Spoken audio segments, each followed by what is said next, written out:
Hello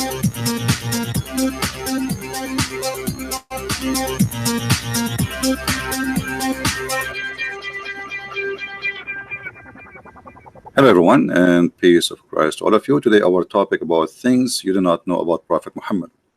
Now there's a lot of things you do not know about Prophet Muhammad. Obviously, I mean a lot of things, and all of them, they are amazing. The more you read about Prophet Muhammad, the more you will go crazy. The Prophet was the most wise man. The Prophet was the most decent man. The Prophet was the most wonderful man. The Prophet was the most beautiful husband. The Prophet was the best of mankind. The Prophet was the best prophet. The Prophet was the final prophet. The Prophet said, trust Allah, but tie your camel.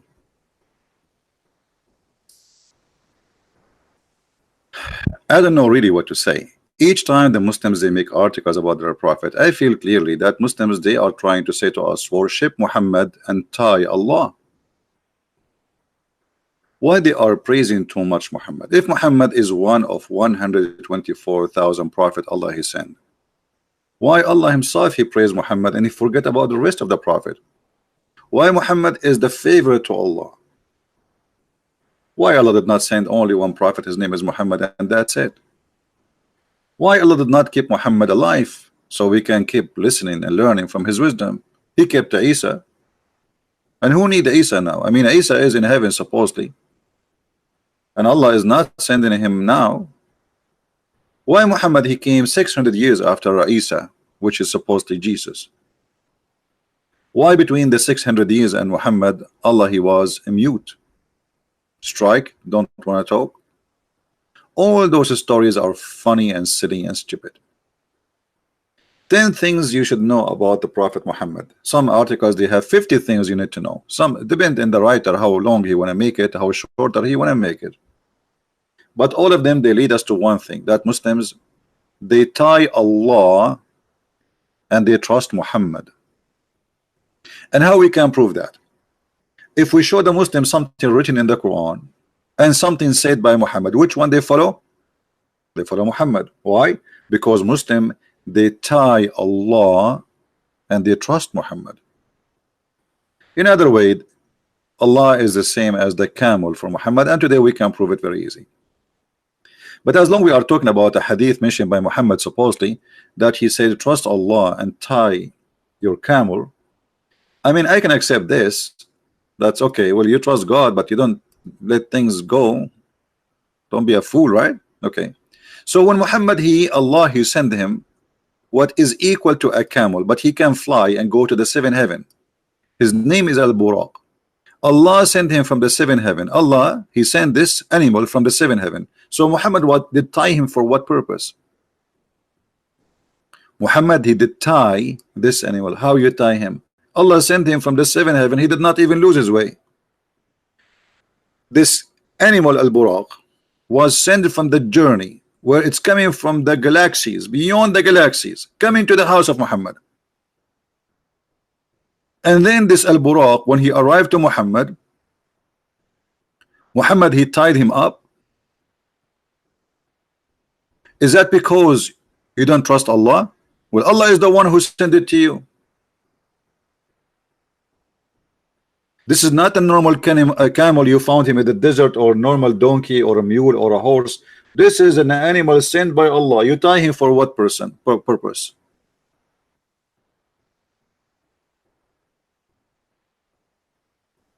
Here you notice that Muhammad, he did not know even how to fabricate a lie. He is so silly and so stupid to the point even his lie is not even good for kids. You know, we have God, he sent me an animal from God knows where, millions of billions of miles away, and then what? I tie that animal in the wall. And that as long this animal is so powerful to the point he can go out of the zone of the earth. Remember, you see, imagine you tie a spaceship to a nail in the wall. Are you guys getting my point? Imagine we have a spaceship and we decided to tie the spaceship to the wall by a nail. I mean, who is the stupid who can believe that a little nail in the wall can stop the spaceship from flying? So how Muhammad, he was able to control this powerful animal? Because you see, remember, in order to go out of the zone of the earth, you have to have, even if it's like a normal creature as an animal, like maybe have a blood, etc. We don't, you know, this is what Muhammad described him.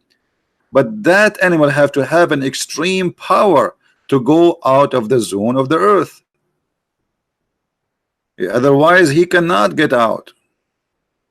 It's not only a power of a normal muscle, muscles, it have to be something really powerful. So then we tie him with a nail in the wall, and that nail supposedly will stop this amazing creature who can fly the galaxies, who can leave the earth. He can get inside the earth, inside the zone of the earth, which the atmosphere, without burning. How powerful this animal is. Yet Muhammad is tying his animal with a nail in the wall.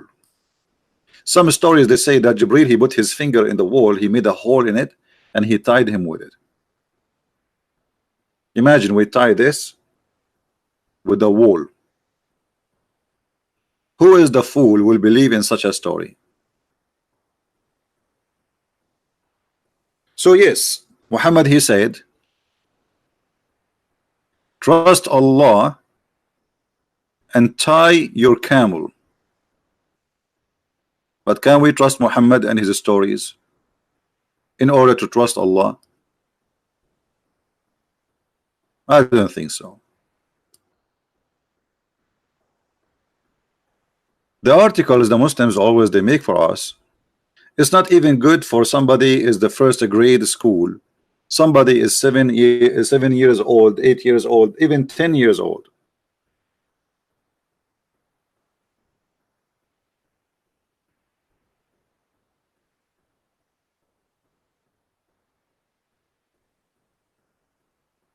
Have you seen video posted by Sani who? This guy just you know, this guy, he need to make 1,000 video about my video in order to fix what happened to him. This is what happened to Muslims. They challenge me once, then we spank them, and then they have to make 1,000 video to respond to my video. Let him try. We got him busted already. Too late. So look at this stupidity. Trust Allah, but tie your camel. All right. I'm going to tie Allah today. I'm going to tie Allah and release Muhammad. This is the Muhammad they try to present for us in their articles. Prophet Muhammad, peace be upon him. And I didn't see that peace be upon him anywhere. But I mean, Muslims, they, you know, 20 interesting facts about Prophet Muhammad. Prophet, he's a camel boy. Does that make him special because a camel boy? I mean, even this one is a fact. Okay. His wife proposed him for marriage. Okay, I don't want to talk about this. You want me to talk about this? Even the marriage of Muhammad was a fraud.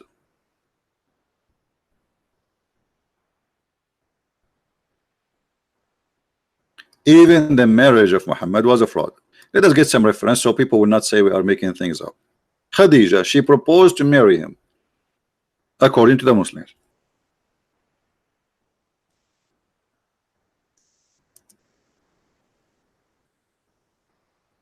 What people do not know,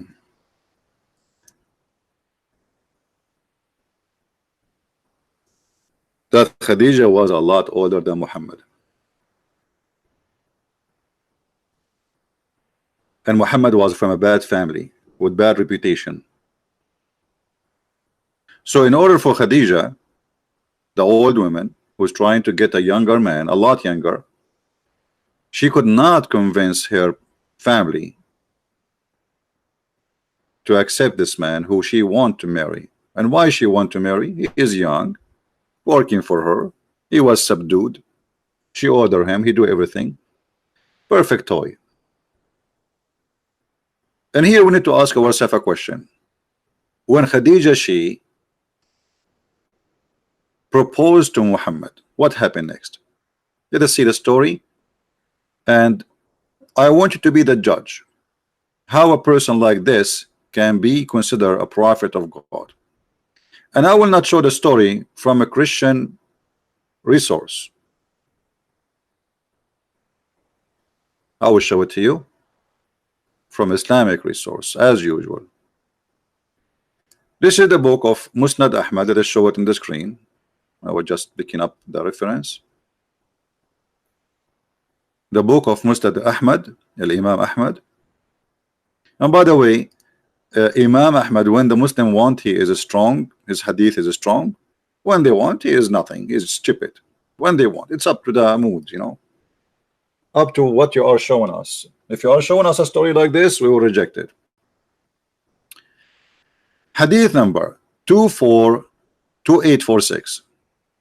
Let us show the whole screen so everybody can read, in case there is somebody who speaks Arabic. حدثنا أبو كامل حدثنا حماد بن سلمة عن عمار عن بن أبي عمار عن ابن عباس etc. that the Prophet Rasulullah صلى الله عليه وسلم ذكر خديجة وكان أبوها يرغب أن يزوجه. أبوها, read carefully guys.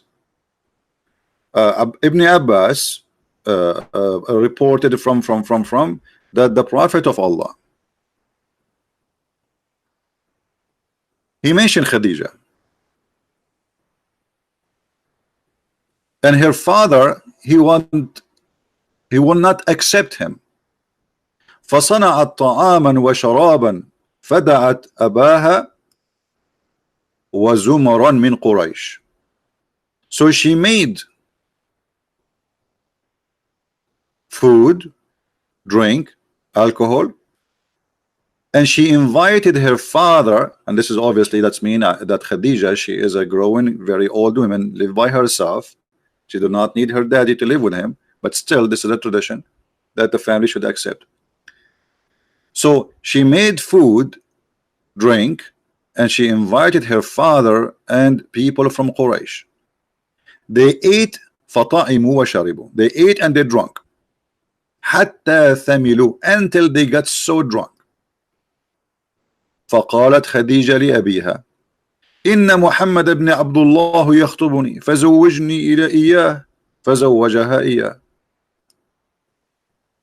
Muhammad, he's asking for my hand. The guy's drunk now. I have no idea what he's saying.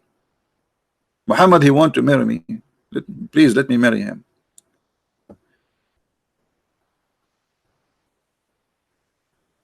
So she took off her clothes, and this is the tradition. Like if there is a wedding, you know, they dress the best of their clothes. So she changed his clothes, and she made him wear the most expensive clothes, which always wear only for special occasions, as all father do, like when there's a wedding. And when he woke up from his alcohol being drunk, he looked around and he says, why am I wearing this? فنظر وهو مخلق وعليه حلة. He found himself dressing very well, and he have the expensive clothes on him. So he said, what is this? What is that? And she said, Khadija, yesterday you married me to Muhammad. He said, I will marry you to this orphan. And obviously here, because he's a poor man, the son of Abi Talib, bad family. I swear by my life I will never do that. Khadija, she said, aren't you ashamed? Do you want people to laugh at you? Do you want us to tell the people that you were drunk yesterday? So she's blackmailing him, you know, she did the blackmail to her father. And this is one of many stories about Khadija and Muhammad. Different story says that the same, they prepared drink and etc., but the guy did not even agree for anything. He woke up in the morning. She told him, she lied to him. She said, well, you married me yesterday to Muhammad. The marriage of Muhammad is nothing but a fraud based on alcohol. What make Khadija and Muhammad became wife and husband? As you see, alcohol. Let us use Google translation, so Muslim will not say, oh, this is not the correct, you know. Google translation, whatever it is, we will accept it. Take your time and read it and see for yourself.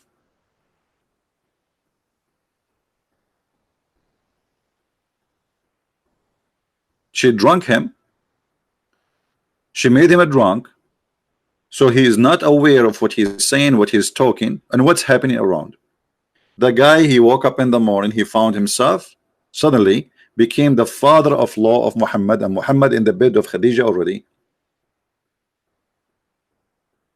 This is how Muhammad started his prophethood life, by fraud and by alcohol. Can Muslims say I'm lying?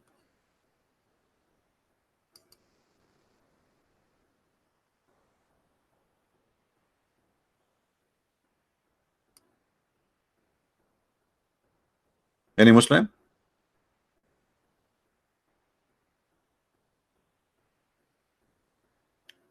So the first thing we do not know about Muhammad, that he is willing to marry a woman, she is a lot older than him, just because she is rich. She has many husbands before him, just because she is rich. Now, by the way, I'm not against any man to marry any woman of his choice, as long as she is a woman. Who cares? I mean, this is something personal. But here, he is not marrying her for the money. I mean, for who she? He is marrying her for the money. How we can prove that? You see, if we go and check what Muhammad said, teaching wisdom to Muslims, what is the best to marry? What is the favorite style of marriage for Muhammad? Muhammad, he liked children's.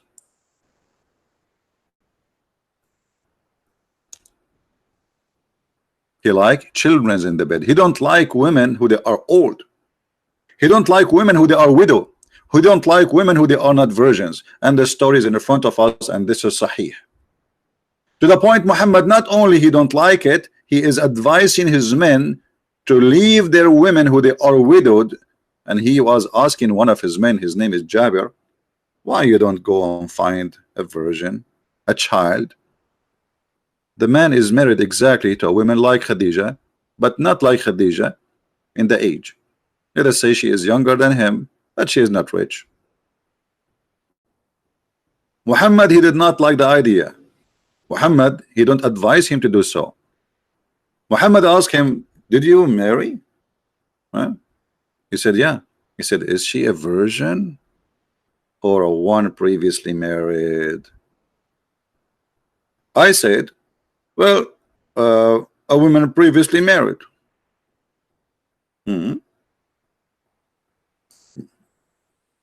What a prophet of God should say to a man like this, who married a woman and he's happy with her?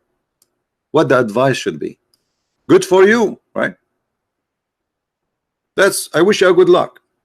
Muhammad, he don't concede with such a marriage. This is a very bad idea to get a woman she is previously married for Muhammad. So look what he said. He asked him, a virgin or a one previously married? Here you will see how savage Muhammad is. Imagine I meet a friend and he said to me, I got married. So I said to him, is her vagina was used or never used? Because this is what it means. What is your business? You are asking about virginity. Correct? This is what he's asking. He's asking about the status of her private part. What is the business of a prophet of God to ask such a question? The man is married. He is doing nothing wrong. This is his wife. And this is none of the business of anyone. What kind of a question this question is? What's his business? I said, Messenger of Allah with one who was previously married. Muhammad here is unhappy. Whereupon he said, why? Why? Look, why, you idiot? Why you don't marry a young girl, huh? Why? And now Muhammad giving the real reason behind this wisdom, so that you could sport with her and she could sport with you. What the heck? So how Muhammad marry Khadija, the woman who is a lot older? She cannot sport with him. He cannot sport with her, and she is a widow, and she is not a virgin, and she is not young, which mean none of those requirements which Muhammad prefer for marriage exist in Khadija. Do you see it?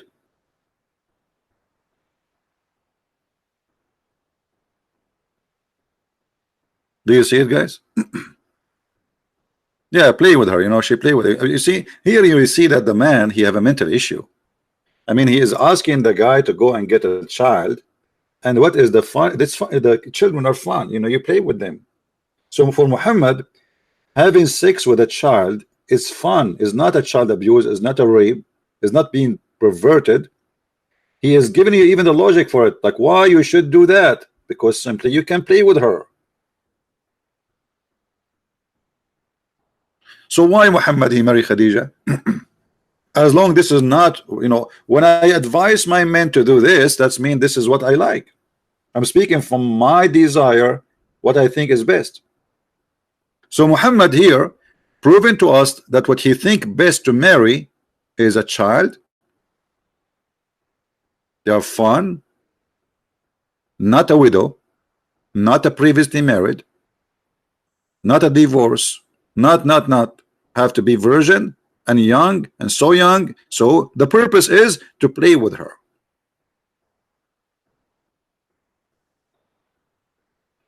So why Muslims do not know, and why the Muslim don't tell us in their article they make that the Prophet was, number one, he was a perverted man.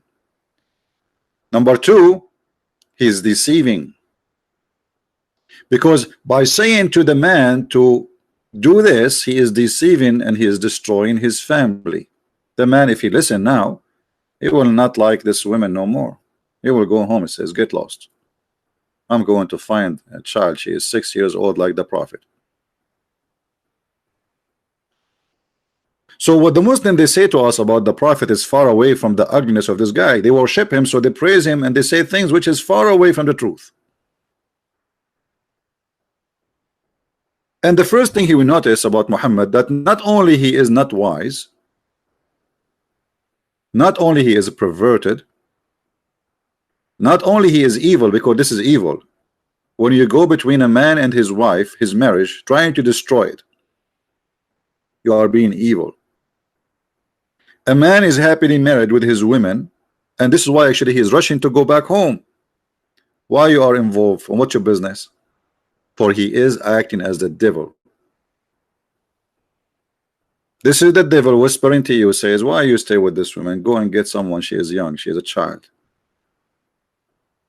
And then Muhammad he got the answer from this guy who was showing Muhammad that you are being stupid now. The guy, he said to him, well, you know what, my brother, he died fighting for you, and he left me 9 children, and I cannot marry another child to be my wife. I need a woman to take care of them. Do you see the story? The man, he gave him the reason why he did marry a woman, not a child.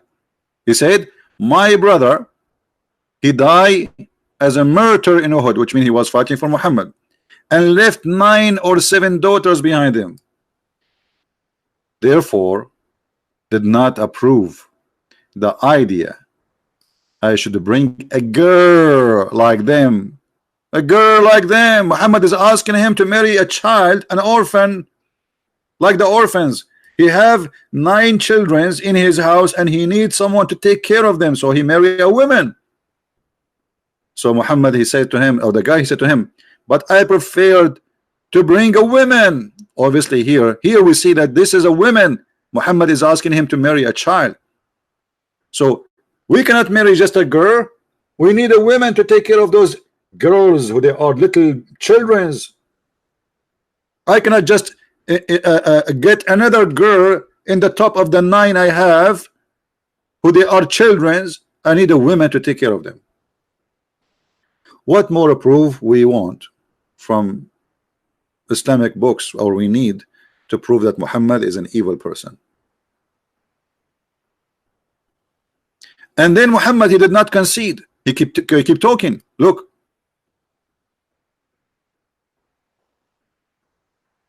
but I preferred to bring a woman who should look after them and teach them good manner. Whereupon Allah Messenger said, may Allah bless you, or he supplicate for good to be preferred, conferred to for me. The man, he want a woman to teach him good manner. Muhammad, he want a child to play with the man. How that can be a prophet of God? Another lie about Islam and about Muhammad. Do you know that the prophet was the final prophet? First of all, shouldn't you have to prove to us that he was a prophet anyway, to be the final prophet? He is the final prophet. Okay, Muhammad prophesy. Muhammad, he prophesy how the baby is made.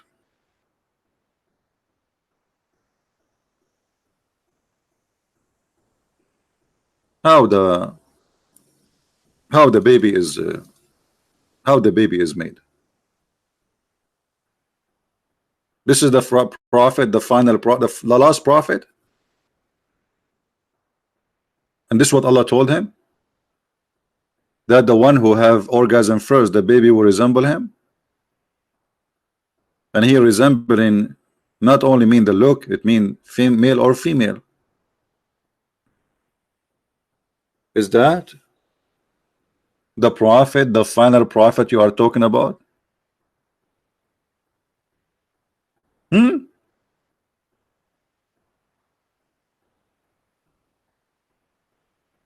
This is the prophet. So he is the final prophet, but he says stupid things. Just to show you the intelligence of a prophet of Allah, I will look for something normal so you don't die laughing.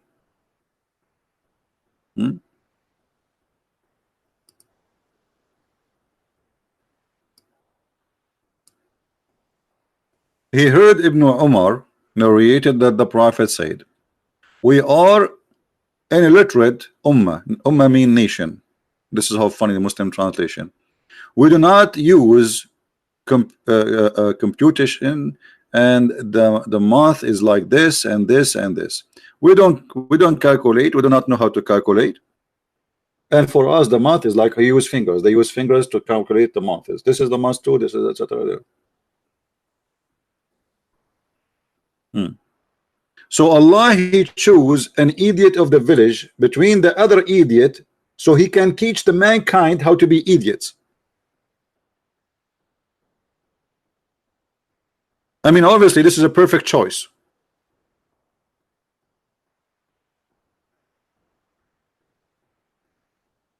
And that explains why the Quran is full of stupid things. And by the way, can the Muslims say that this is wrong? I mean, this hadith is weak? No. And that explains all the funny, stupid stories Muhammad he come with, which obviously does not come from someone have a little education. He must be ready. Even the Pink Panther would not do that.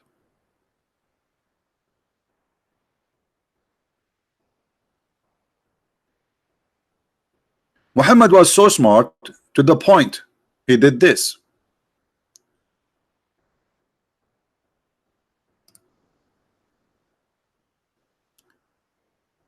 Let us see.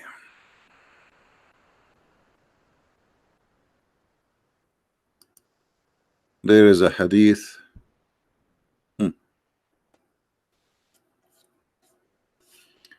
I was with the Messenger of Allah while Maymuna was with him. Those are the wives of the Prophet. Then Ibn Kulthum, or Maktoum, sorry, came. Ibn Maktoum is a blind man. He is a blind man. This has happened when we were ordered to observe the veil. The Prophet said, observe the veil. Observe the veil from him. We asked, oh, Messenger of Allah, but isn't he blind? Unbelievable. Genius. I mean, this is really a genius. He's asking his wives to cover themselves because a blind man coming home.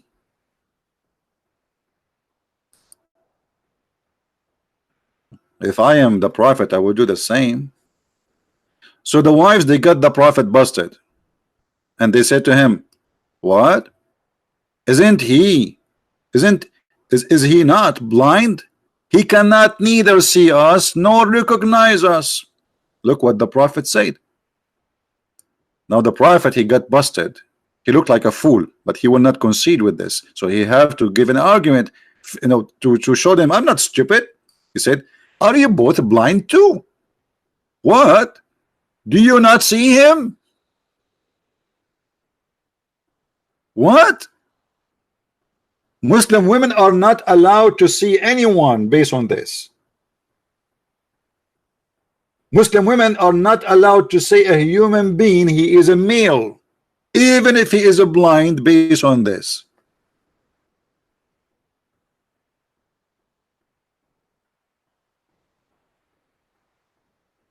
But remember, the veil is to cover in yourself, still you can see. He did not say like, he said just cover yourself, which means put extra clothes in yourself, veil yourself.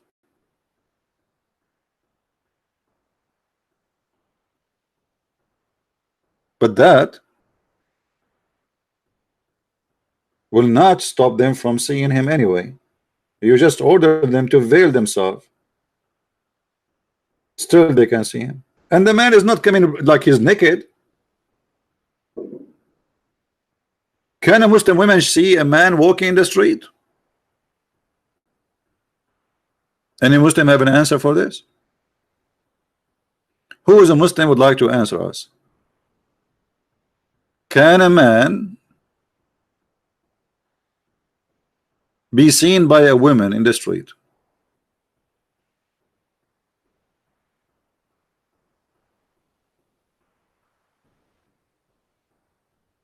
Dr. Zain Khairallah Yurid al-Hiwar. Okay, well, if he want to call me, he can call me, no problem. Let me open my Skype.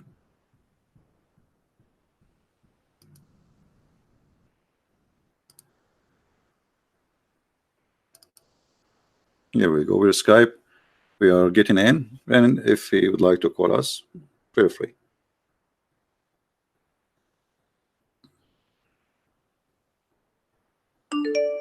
Here we go.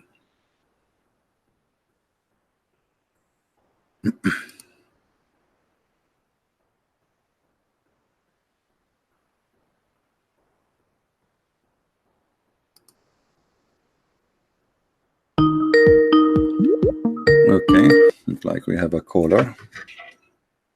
Hello? Hello? Hello? Yes. Please, I have a question. I'm not that guy for you waiting. Okay. Just 2 minutes, okay? I'm not a Muslim anymore, but I live in the Western countries, and tomorrow I will meet with some Muslim people and Christian people, and we will discuss topics. And if they, also I listening to your program since 7 months, and if they say anything bad or stupid or lie, I will refute That's what the Muslims say. So I want to ask you whether you can say, show me your references, your home pages which you use, so I can show them. What do you mean home pages? For example, Sunnah.com you use for hadith, and which home pages do you use to show tafsir or translations? There's tons of but tafsir, not all of them have it in English. Like there's many. The admins, they can post for you some website we use usually. This is Muslim website, not ours.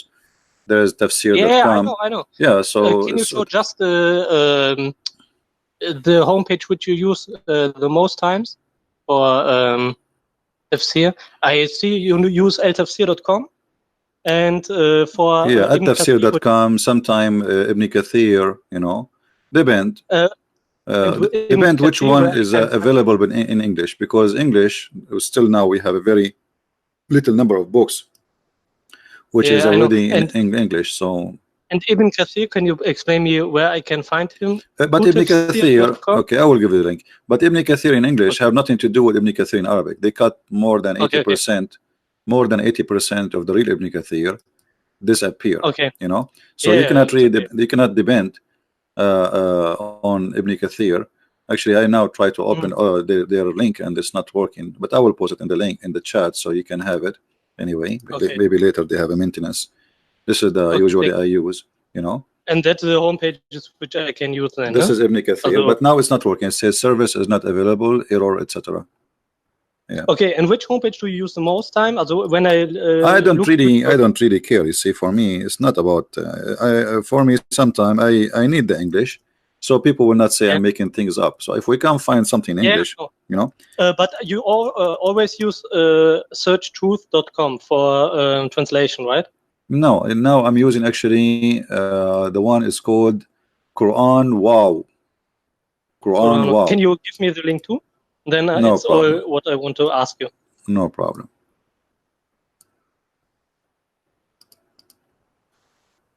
Here we go.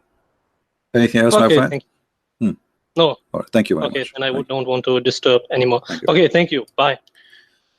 All right. Do we have any Muslim want to say something? Where is the Muslim doctor? He want to call me, he said. Where is the Muslim doctor? He would like to call me.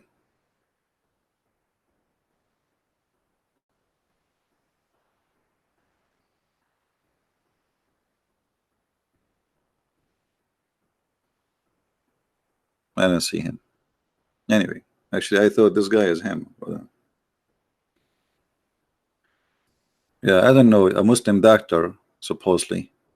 So, when the Muslim, they speak about things, about praising Muhammad, how amazing he is. Obviously, Muhammad is not even qualified to be, I mean, this man is weird, and he is not smart, and he's far away from being a teacher for anything. How you order your wife to veil themselves, but the guy is blind? And so what if they see him? Who is a Muslim agree that according to Islam we can order women not to see men? If this is the case, that's mean more women, they cannot walk in the street because there's men in the street.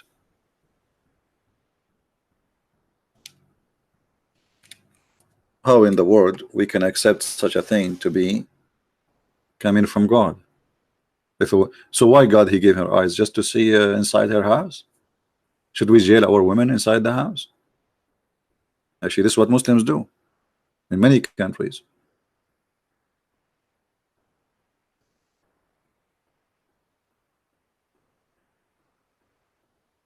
Any Muslim?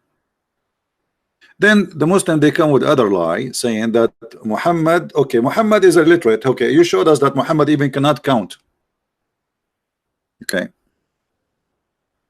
Muhammad even he used his finger to count, months. He don't even know how to count, maybe to 3 to 4. All right. So how you explain to us how the Arab, they were amazed with the Quran? The Arab were amazed in the Quran. Where? This is what the Arab said about the Quran.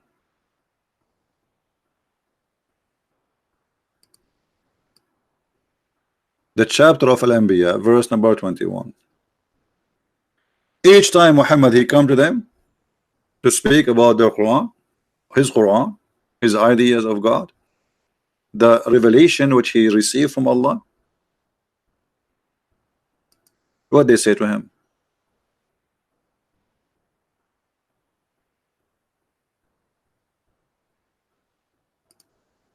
Do you see it?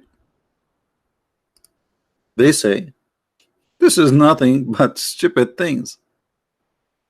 This is nothing but invented stories. This is not even a good point. What about you give us something solid as a miracle? This is nothing but this is nothing but copying from old stories from the old ancient people. We heard this before. Why you don't give us a miracle? Let him bring us just one thing of those he's given to before him. So why people before him they've been given a lot of things which is amazing, and this guy he have nothing? Here we go. They heard the Quran. They are laughing at the Quran.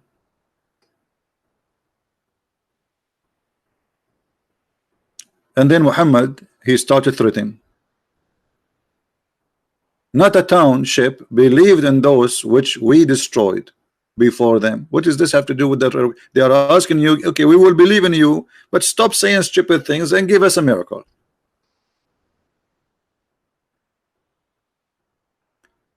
And then Muhammad, he want to prove that he's right. He said to them, go and ask the Christians and the Jews. What the Christian and the Jews have to do with you? And we sent not our messenger before the others than the man whom we inspired. Ask the followers of the reminder if you know not. Okay, how you say that the kuffar, the follower of the reminder, they are corrupt, they are bad, they are liars, and now to prove yourself you say ask them.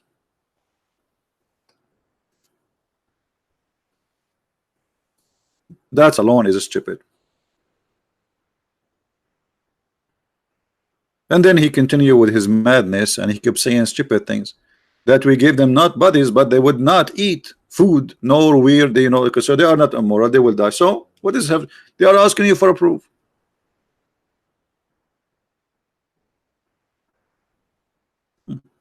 He start threatening God will do this to you and God will do this to you. Oh, what they are asking you? Give us a proof. And then because he mixed things up, suddenly he speak about himself having a partner, a woman to have sex with her. If we had wished to find a pastime, in Arabic is the word lahu. Lahu is a female for sex, for fun. We could have found it with ourselves, not our presence. Okay, what does this have to do with the topic? We created not the heaven and the earth to play. No, you did. Isn't the Quran says, we created not a human being and genie except to worship me. It's just for your fun. So if you read those verses, you will see that this verse have nothing to do with this verse, have nothing to do with this verse, have nothing to do with this verse.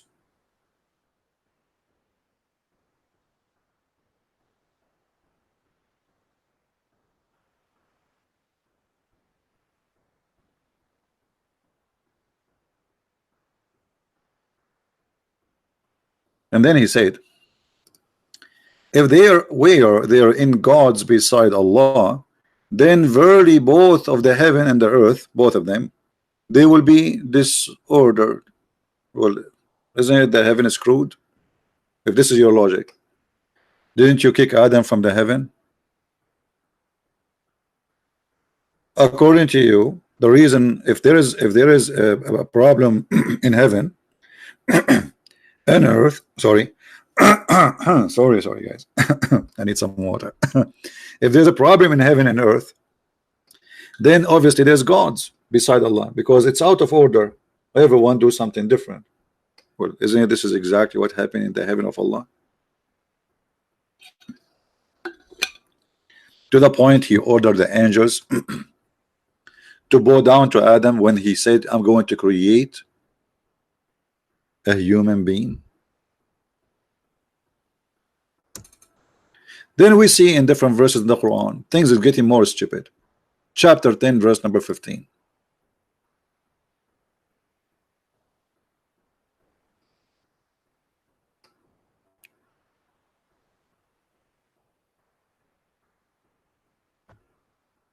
If you read the story here, you will see that how Muhammad is confused and how much he is collecting stories from people before him. And all of it is stupid. Alif Lam Ra. Muslims here translation saying those are verses of the wise scripture. What does that mean? By the way, this is not in the Quran. This is in the Quran. Alif Lam Ra. Muslims do not know what is that. Everyone he guess. Why? Because Muhammad was copying from a book written by Waraq ibn Nawfal, who was translating, making a headline from the Aramaic people. And then you will find that each time Muhammad he speak to people, they say this is not but you know, sorcery. This guy is obviously he's possessed. This is what the Arabs see or saw on the Quran. And then Muhammad he proved to them that his God is a true God. He says Allah he created the earth in 6 days. And then he established himself upon the throne.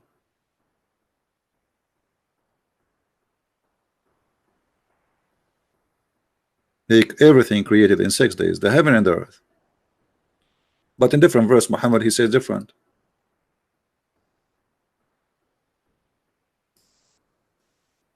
Proving to us that Muhammad is not only non-consistent in his statement, he is stupid.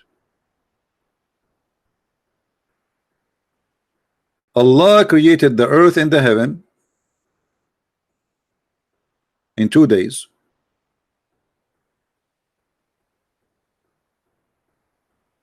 Plus 4 plus 2.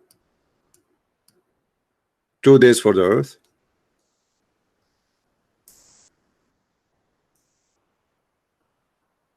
Do we have any Muslim want to say anything? How this can be from God?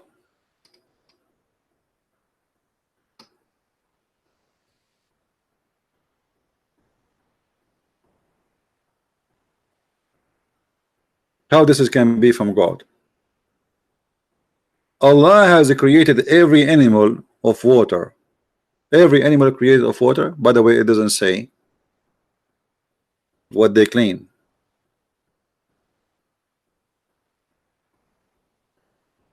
وجعلنا من الماء كل شيء حي. كل شيء حي. Let's see other verse.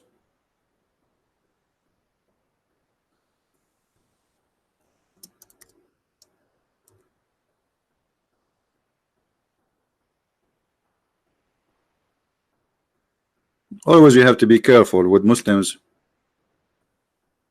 translation.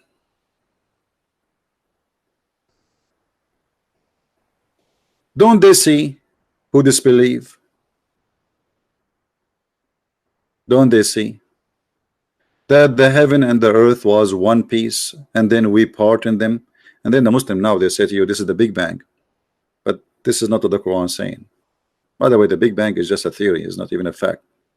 However, the Muslim they try to adopt anything around to make Islam as scientific.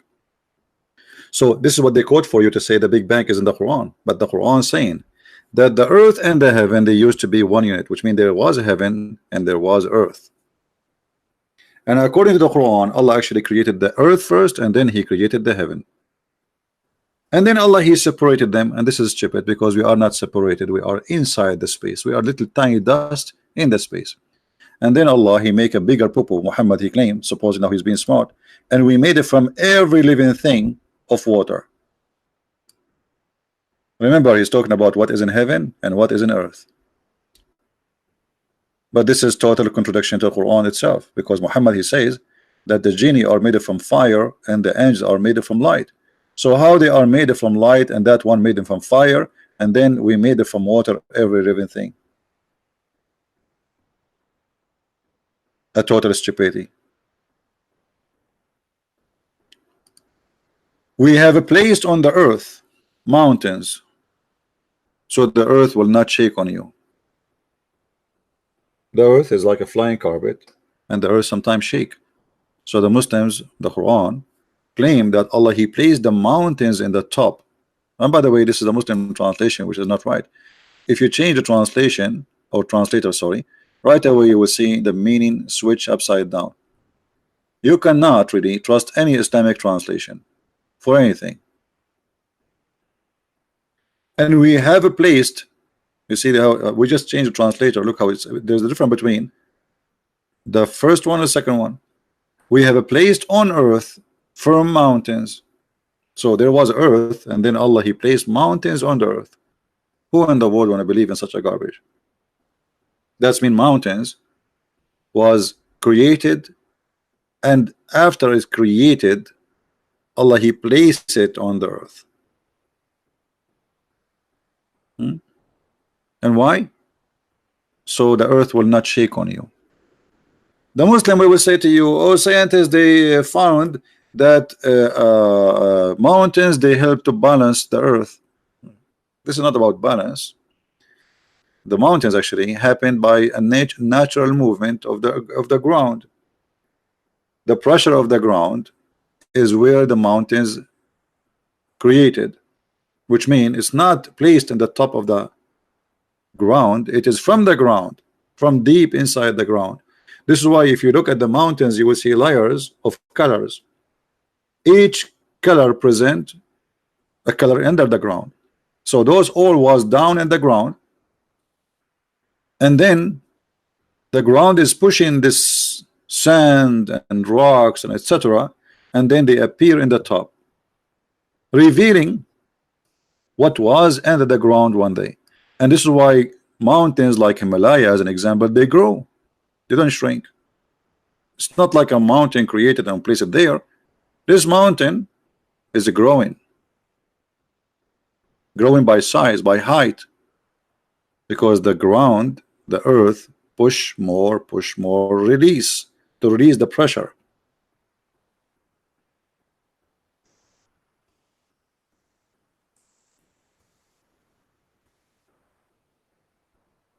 Let us see.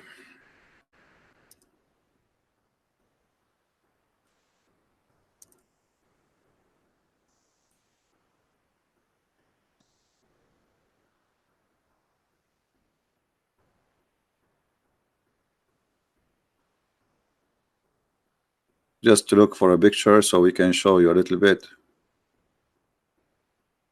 about the mountains. I'm sure more of you, I mean, all of you, you know what I'm talking about, but it doesn't hurt.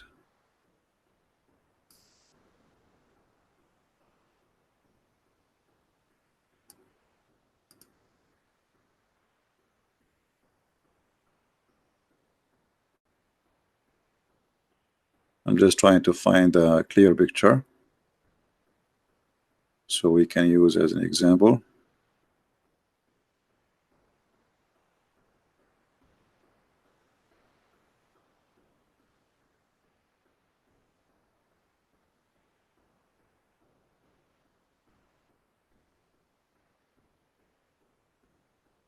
You see too many pictures, and you let us see which one.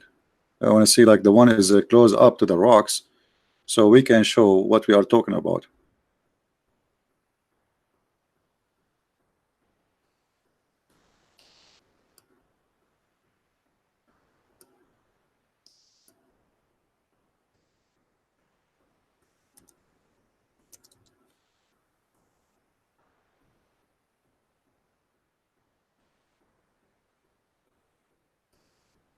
Maybe this one will do.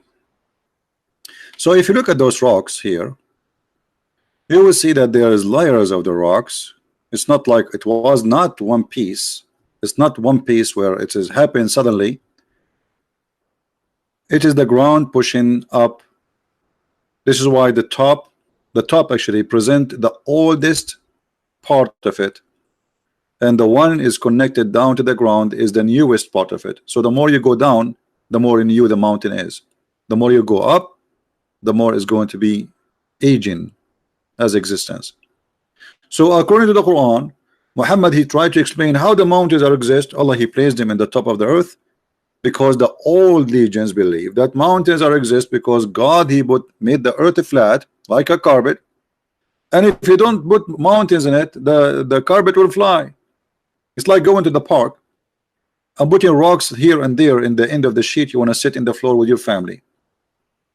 So if we don't have those rocks, the wind will push this sheet and is going to fly. So what we notice about Muhammad, that he claimed to have knowledge, but he is an idiot. And the Muslims, they try to cover up, fabricating tons of scientific miracles, which in fact nothing but hocus and funny stuff. And the Arab, as you see, they make fun of Muhammad. They did not find Muhammad speaking science. They found Muhammad that he is an idiot. We made a video before. We showed you how Allah supposedly created the earth, and how Muhammad, he don't even remember the order of the creation between chapter 79 and chapter number 41. One chapter says Allah created the earth first and then he finished the heaven. One, it says he created the mountain first and then the grass, and then after that the sky, he makes stars. And the other one says Allah, he finished the sky, he finished the stars, and then he created the mountains, and then he created the grass, and then the tree, which mean in total different order. So what do you not know about Muhammad? That Muhammad is always under the influence of legions and lies he heard from people around him at that time, because people, they were naive. Like what? As an example, the story of Solomon.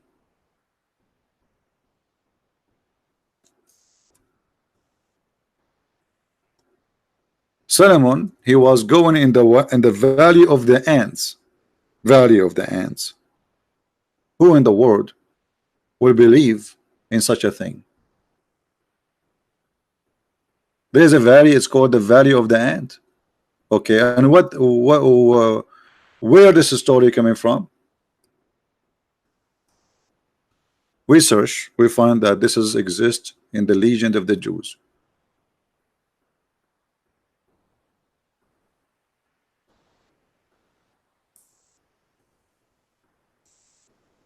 There's a chapter in the Quran, actually. It's called Chapter of the Ants.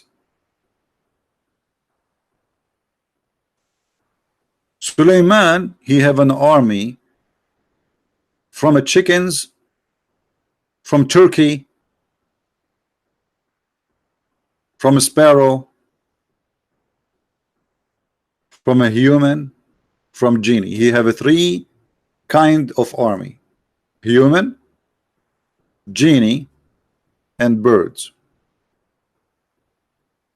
Do you need really to be genius to find out that Muhammad, obviously he's a liar, and he adopted the stories of the fairy tale and he make it as God saying to him?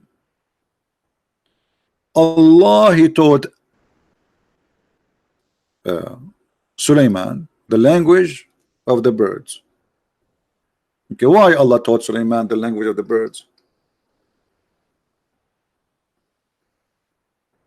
Because he have an army of birds. Hello? How the guy will give commands to the birds? How you have like a 1 million chicken and you want to order them to attack a Christian prince? What you will say to them? You have to say like bok, bok, bok, bok, bok, bok, bok, bok. So he have to speak to them. And then we find that later Suleiman, he understand the language of the ants, but yet Allah, he taught him the language of the birds.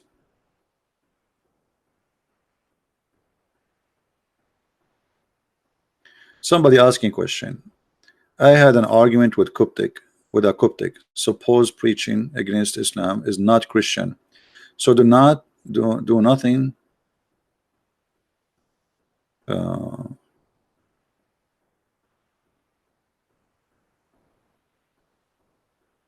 I need to ask David Wood how he put the questions in the screen, because always I have to.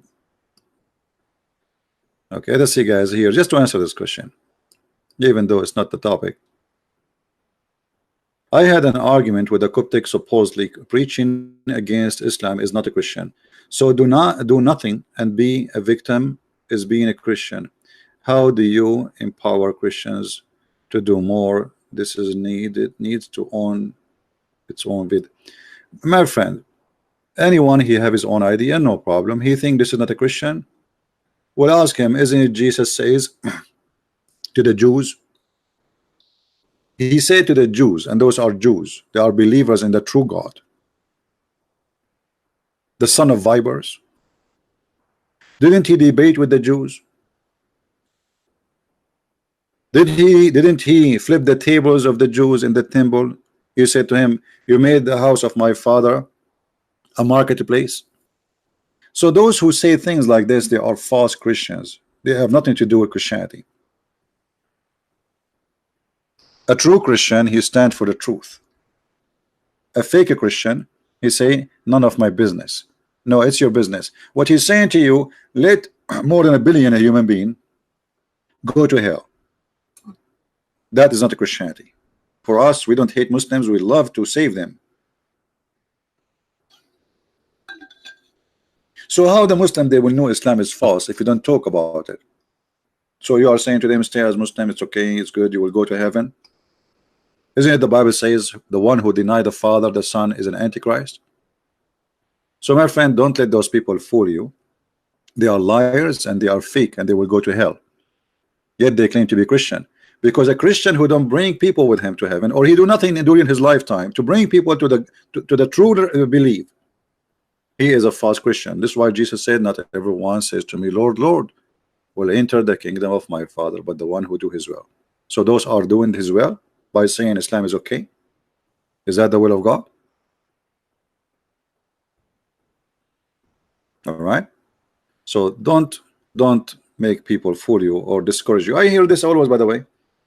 Many people, they say to me, this is not a Christian, you make fun of it. So, no, this is a Christian, this is very Christian. Go and read the Bible. They are liars.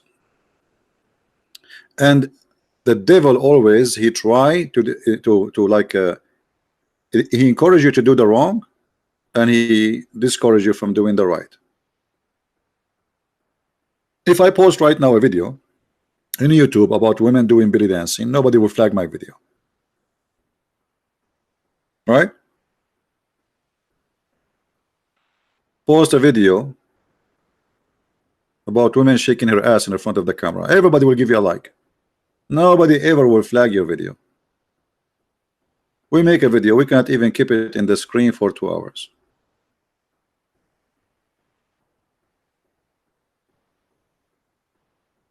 Because simply we see the truth. And this guy is no Coptic, he is no Christian. Now, let's go back to our topic. As you see here, the story in the Quran alone, in this chapter alone, proving Islam to be false. Who in the world would believe that this story happened to Sulaiman? Flying carpet. Flying carpet can fit for 600,000 chairs and all his kingship equipment in the top of it. Sulaiman, he reached the value of the ants. This is a wise prophet, he is teaching this. If Muhammad have little tiny wisdom, he will never accept to add this to his Quran. And here, remember, the Muslim, they say that this is not Muhammad talking, this is Allah, which means Allah himself is an idiot if Allah is exist. Who wanna believe in this garbage? Who is a Muslim here believe that Sulaiman, he went to the valley of the ants and then he heard an ant saying to the other ants, hide, otherwise Sulaiman will crush you? Who believe in this?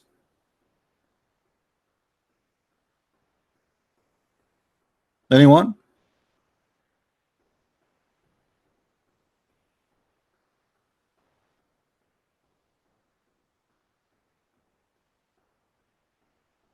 Who is a Muslim in the chat? He would like to say, I believe in this. As I know, and look, you guys, by the way, this is a Muslim translation, not me. And Suleiman or Solomon, he was laughing at her speech. But ants don't talk. Ants are deaf, mute. They have no hearing. They have no ears. They do communicate either by vibration or by chemical. What he heard her speech.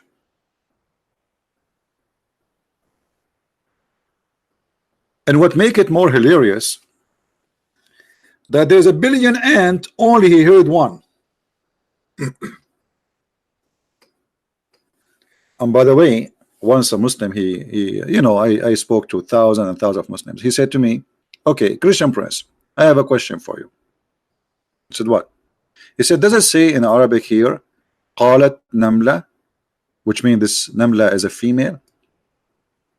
I said, okay, yeah. He said, do you know that science discovered that the one who warned other ants are females? I said, okay. He said, how the Quran know that? The guy, he speak Arabic. I said, Abdul, what is the word we use for a singular ant? He said, Namla. I said, okay. I said, so what do you, I just ask you, what is the word, the only word we have for ant in Arabic? If it is one ant. He said, Namla. I said, okay. He did not get it. He's so slow. Well, this is how the Arabic is. We call it Namla. It doesn't matter if it's a male or female. In Arabic, we don't have male and female Namla. Nobody look at their balls. Or what we knew, it's an insect. We call it Namla. So, male or female, we call them Namla. This is not a miracle. Why do that? We have another words. Go ask any Arab. When he see an ant in the floor, he say he call it Namla. He don't look at her balls. Oh, she have a balls. We call them Namla. So look how they try to fabricate all the garbage there, and they try to find a scientific thing. Finally, we found science. Do you know that the one who warned is a Namla, is an ant, female? It doesn't say that, my friend. This is the word in Arabic, and this is how we use it for centuries before Islam.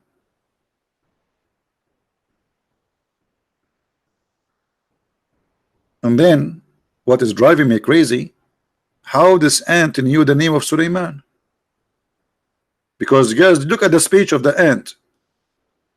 Did you notice the speech of the ant? The ant, she said, enter your dwelling lest Solomon.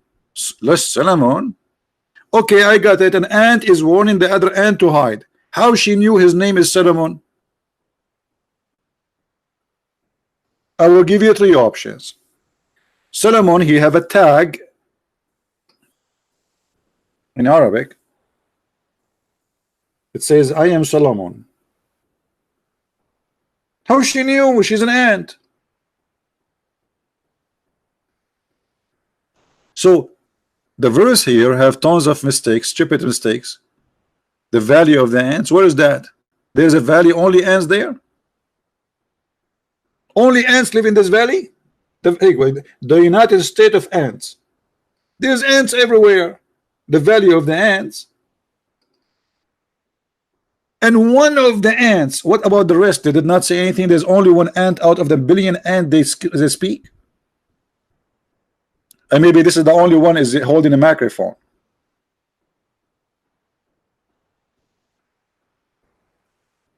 And as long as Suleiman, he can hear the sound of an ant, which is a mute, I feel sorry for Suleiman, because how many sound he hear for all the insect around him? If they are making noise, this guy, his ears must be really crazy.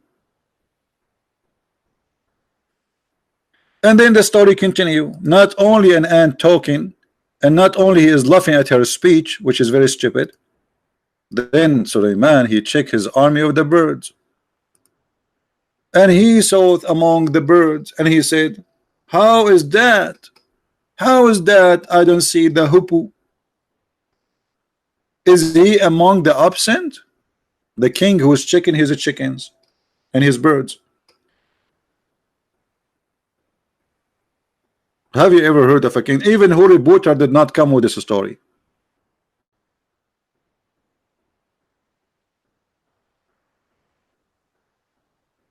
Who in the world want to believe that this is God telling us a story about a prophet? His name is Solomon. This is a story. You can go right now, search for in Google a book. It's called The Legend of the Jews. By the way, it's for free because it's more than 100-year-old. The Legend of the Jews. You will find the stories there. The fool Muhammad, he copied legends of the Jews. He says he claimed that Allah told him those stories. Remember, Muhammad, he lived between the Jews. And if I don't find an excuse from this bird, I'm going to make him barbecue. Have you ever heard of a king? He want to barbecue a bird if you don't give me an excuse. So now the bird, he come in front of the king. Hey, king, please don't barbecue me. I was looking for you for a woman. This is why the bird was absent. He was looking around, and now he found a woman who have no hair in her legs, which is very unique. We are Middle Eastern, we are very hairy. And then after he told him about her and where she is located, Suleiman, he ordered his flying carpet, and bingo. And this is God talking. And here you will see that Suleiman is discussing how we can get this woman. One of the genie, his name is Afrit. Afrit, by the way, he's a genie.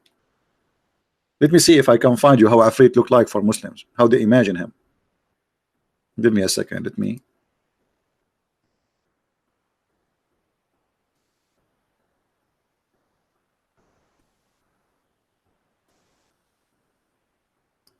Just to show you what Afrit is.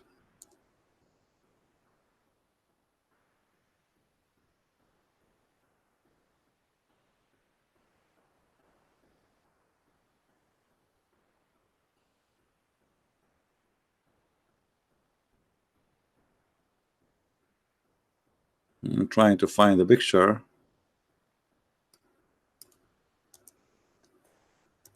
Afrit is a genie, but he is a special kind of genie. He is very fast. That's why they call him Afrit.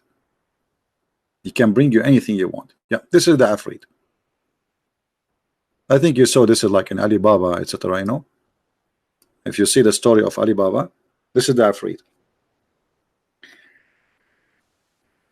Afrit who come from inside the container or whatever. So one of the Afrit, he said to Suleiman, bingo, let me bring her to you before even you blink your eye. The Afrit says that. Yes, the Afrit, he says that. The Afrit. A very fast Afrit. Genie, he said, I will bring it to thee before you even blink your eye or even move your ass from your chair. I am very strong and I am very trusty for such a work. Who want to believe in this garbage? Suleiman sitting in his chair. He have a bird speaking to him. Afrits and genies are around. Human ministers, bird ministers, and now they are discussing how they can get this woman. So when you tell me about 10 things about your prophet, tell us that he is a crazy man to believe in those stories. Why Muhammad in his time, he did not notice that this is stupid? How idiot he is to take those stories claiming that Allah told him this.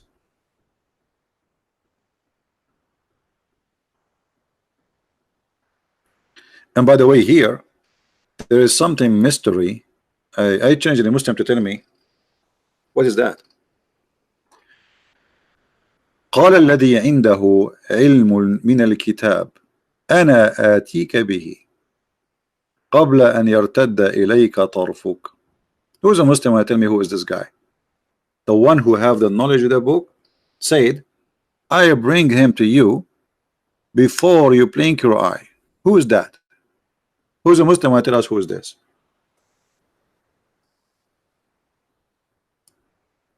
Anyone?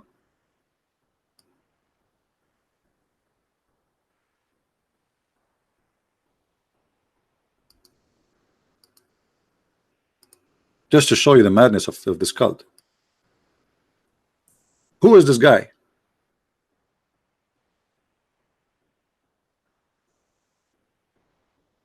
Anyone knows? Who is this guy who have the knowledge of the book? Which book? And how he can bring that woman so fast before even he blink his eyes? Who is this guy? Is he a human?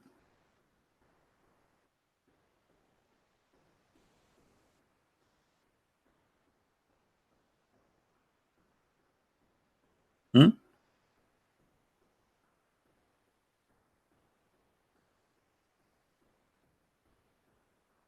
I don't see any comment from the Muslims.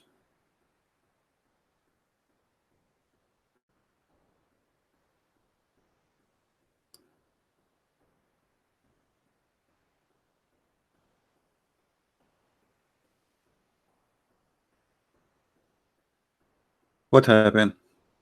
Who is a Muslim knows who is this guy who have the knowledge of the book?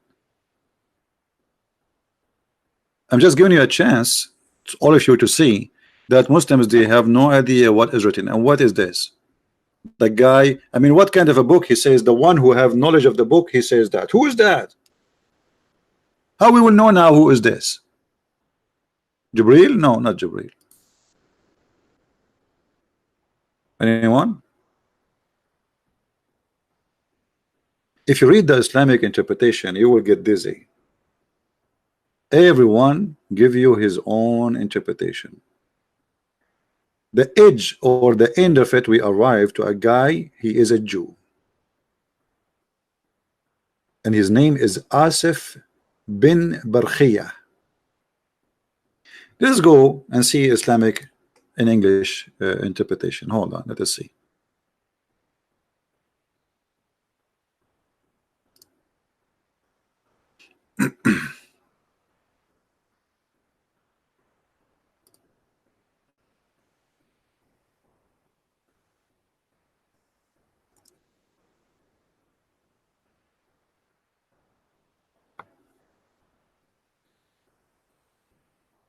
All right.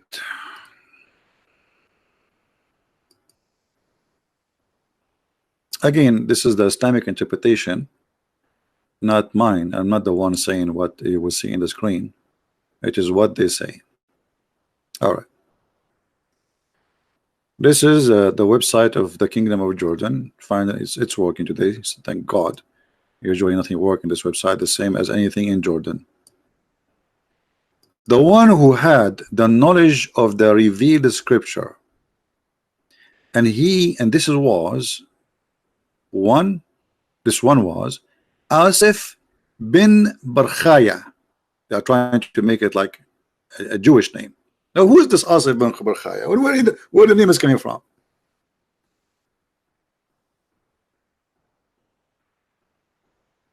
And as long as he is a person who have knowledge in the book, how he can bring the women before the guy he is even blink his eye?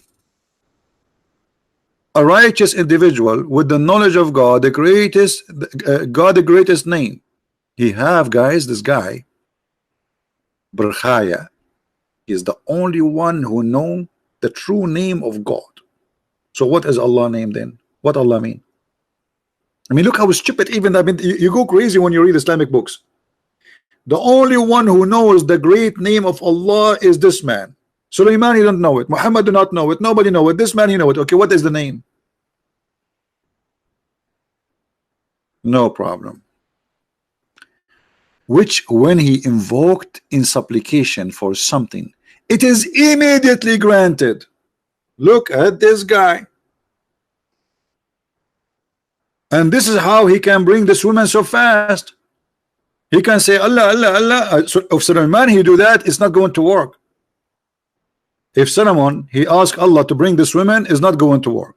If Muhammad he prayed to Allah to forgive people, nothing happened. But this guy Barkhaya, if he invoke Allah, bingo. And this is how he can bring the women in the blink of an eye. He said, I will bring it to you before your glance return to you after you look of something. Like look at something, turn your eyes, you will find her. And then Afrit again, the genie. So he, the Afrit, said to him, look, look, look, look, look, look, look up toward the heaven, which he did. And when his gallants returned in front of him, he found Balqis' throne placed before him. Look at what happened. The guy, Suleiman, he looked up in the sky, he looked down again, he found the throne of Balqis in the front. This is the Queen of Sheba.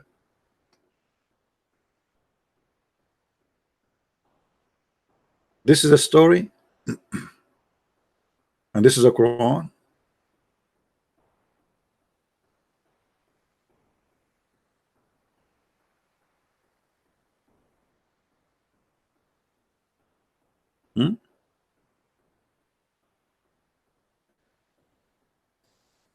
How Muhammad he accept those stories and put them in the Quran. So what we learn from Muhammad, yesterday we made a video about women, how Muhammad look at women. He believed they are the devil. He believed they are stupid. He believed most of them they will go to hell. He believed women are not equal to man to be witness because they have half a brain. We should beat them. We should they are like property, etc. And today we learn that Muhammad obviously is an idiot to accept and adopt stories from people before him, and he rejoined those stories, making it as it is coming from his God. And by the way, that he exposed himself. Who in the world want to believe in this garbage? How I can believe in it?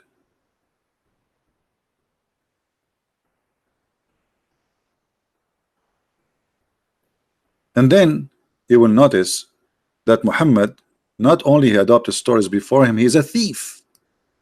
He claiming stories belong to him. As an example, the story of the 7 sleepers.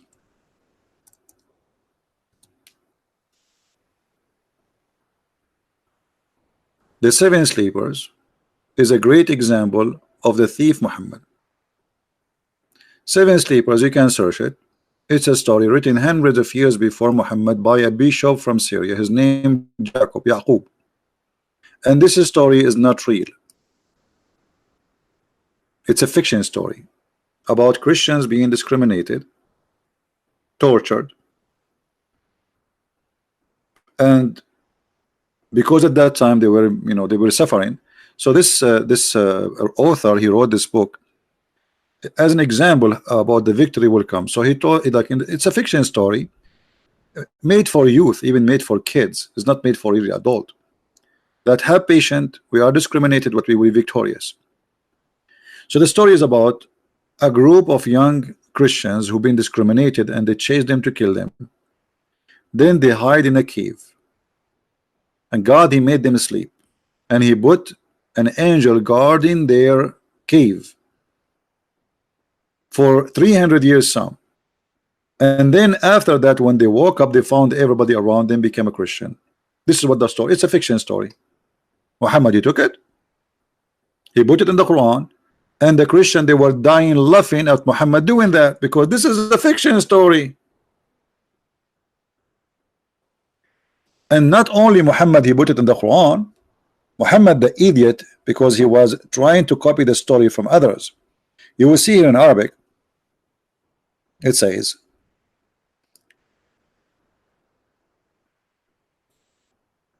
that those guys, they have with them, it says وَكَلْبَهُمْ. Kalbahum in Arabic mean dog, but all of us, we knew that in Islam dogs are dirty, they are najis. Actually, if you keep a dog, Allah take from your deed, you go to hell. So how the dog appear in this story, and he is the one who's guarding them? The fact is, in the Aramaic, it is kali'ahum, from the word kala'a, which means the one who, their provider, the protector. So the story in the Christian book is as a following. Those guys, they were hidden in a cave, and there is an angel who opened his arm, basitun zira'ihi. He opened his 2 arms. Have you ever heard of a dog he have 2 arms? Since when? And look at the Muslim translation to cover the stupidity. Look what they say here. And their dog is stretching out his paws. This doesn't say that. Change the translator. It says arms. Arms. Since when dogs have two arms? I like that. Dogs have two arms. You see the translation? False. It is two arms, but the Muslim trying to hide what the Quran is saying, because how we can explain how the Quran have, how it says he have two arms. Look, all the translations saying the same here. We will keep changing until we find one of them is truthful.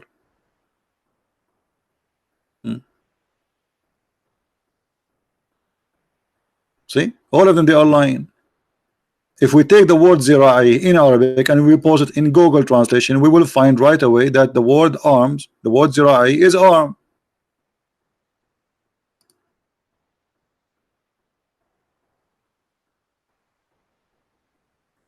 That bada in Surah 68 verse 13 does not mean after. Bada. Okay, we will go there after we finish this. You see all the translations saying they are stretching or stretching, but the fact in Arabic it says zira'i. Why? Because Muhammad, he did not understand in Arabic, the Aramaic language. He thought this is kalbahum, which means their dog. However, this is a fiction story. Muhammad, he took it, he put it in the Quran, and you will see how silly the Quran is by reading this verse alone.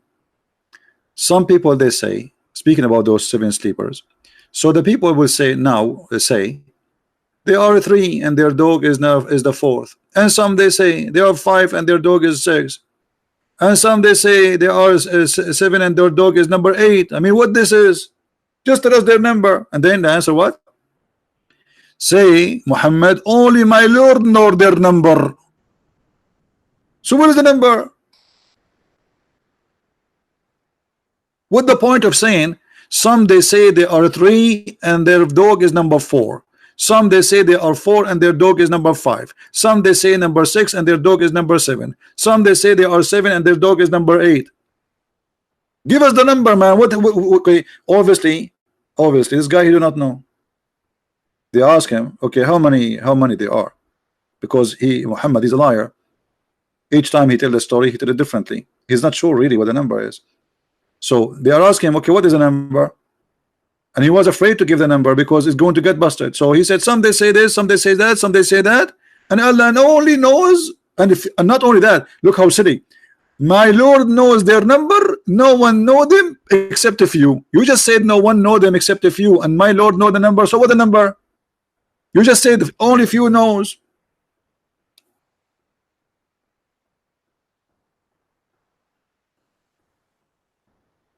Do you see the stupidity? How this can be from God?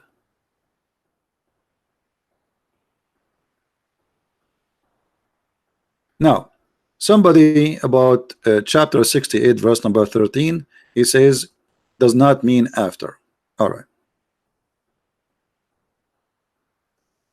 let us go to the Quran, chapter 68.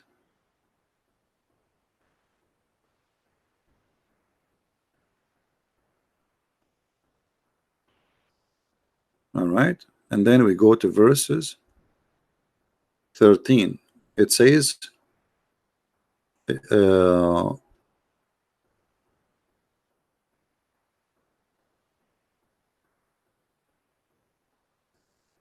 I don't know really what the question is here. Does not mean after, ba'da.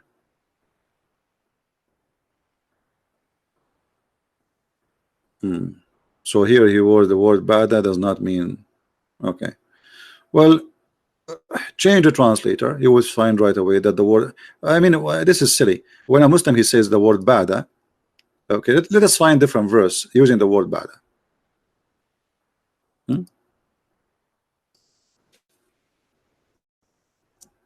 And you will find it's mean after that.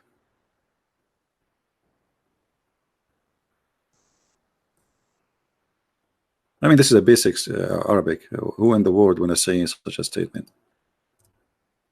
The one who is saying that to you, he must be stupid. All right.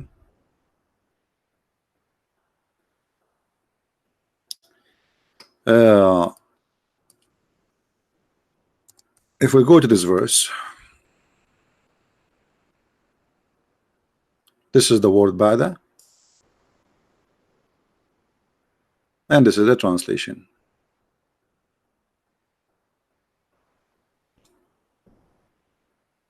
And here, by the way, is a mistake in the Quran in this chapter. It's chapter 79, because the verses here is speaking that Allah, He created the heaven, and then He created the day and the night, which mean the sun, the stars, and then after that He start walking in the earth and He make it flat, and then after that He made the water and grass, and then after that He made the mountains. But this is totally different from the chapter 41, where it says totally the opposite. You can check it out.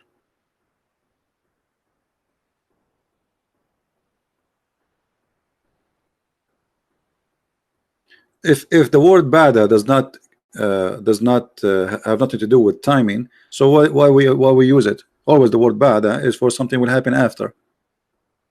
As simple as that. Why we use it then? Muslims sometimes I feel sorry for them. I mean, put yourself in their shoes. You show them all this madness, and then you ask him to defend. What he will say? You have to come with all excuses. The first one he was trying to say, he would say, you don't speak Arabic. If you remember the debate with me, Mimi Hijab and David Wood, he started making fun of David Wood. Why? Because he didn't speak Arabic. But the fact, David Wood, who don't speak Arabic, was saying the truth, and Mimi Hijab, who speak Arabic, was lying. So the first thing they try to use against you, you don't know Arabic. Okay, I speak Arabic. Prove me wrong.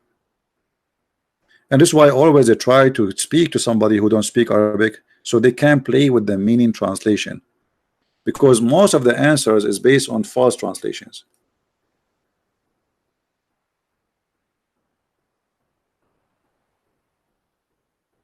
No, not 99%, 100%. Always bada is about after. That's what bada mean. Bada always come as after, doesn't come as something else. There's nothing else. Until now, we don't have any Muslim really trying to contact me. He wanna call me. I don't see anyone.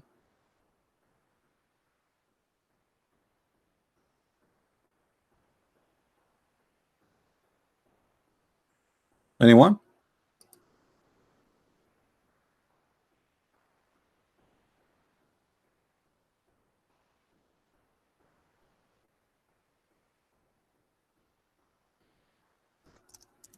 Who is a Muslim would like to call me? I'm not going to ask you any question.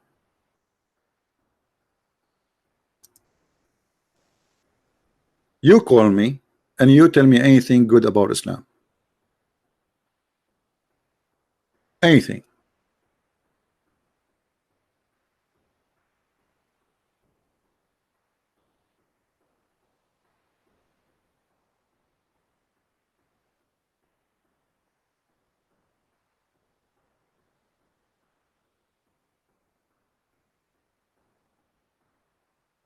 Anyone? So as you see, Islam is the Muslim, they try to very much to praise Muhammad, make him the most amazing, the wonderful, but Muhammad was not even normal person. I have to agree, he was not a normal person. He was a madman.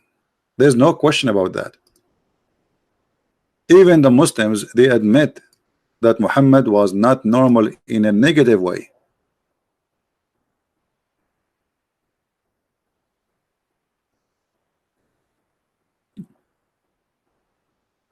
If I say to you, there is somebody he tried many times to commit suicide, what you would say? Is he normal? Is he stable? Is committing suicide, trying to kill yourself, is a sign of somebody stable? This is the Muslim books saying that the Prophet of Allah, he tried to throw himself from the top of the mountains many times. Do we really need to prove that Muhammad obviously have a mental illness?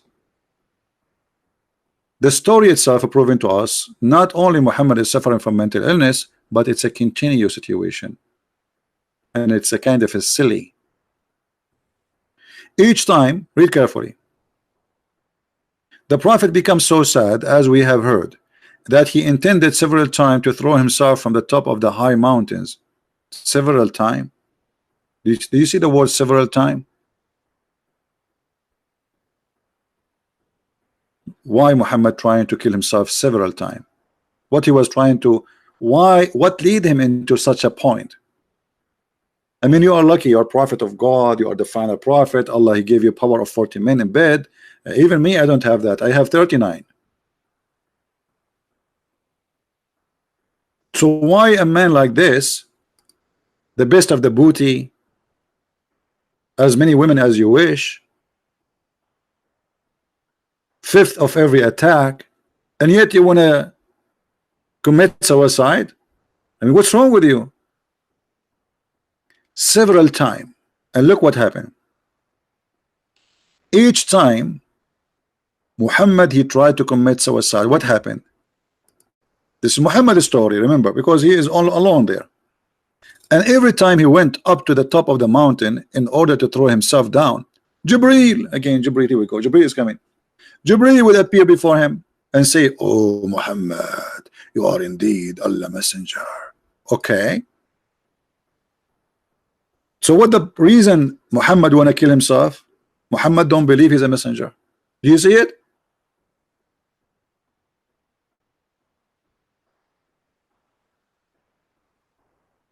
Do you see it? So the reason is for Muhammad to try to commit suicide that he himself do not believe he's a prophet. If you're a prophet, try to kill himself because he think he's a crazy and he is not a messenger. Why you are asking us to believe in him?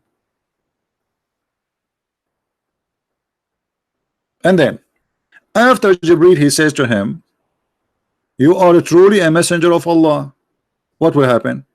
Read carefully. Whereupon this, his heart would become quiet, and he would calm down and would return home. Wonderful. Just he told him, you are truly indeed a messenger of Allah. Muhammad, he cooled down. He was like, leave me alone, I want to kill myself, don't hold me, stop touching me, I want to jump. And Jibreel, he says, Prophet, just stop, indeed you are a messenger of Allah. And the Prophet, he look at him, really?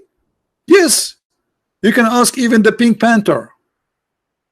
Okay, so you think really I'm prophet of Allah? Absolutely, look at you. Have you ever seen a prophet of Allah? Isn't it crazy? You are just one of them. Okay, you make sense here. Okay, I'm going to go home. He go home. Second day in the morning, he wake up. Muhammad, he go up in the top of the mountain again.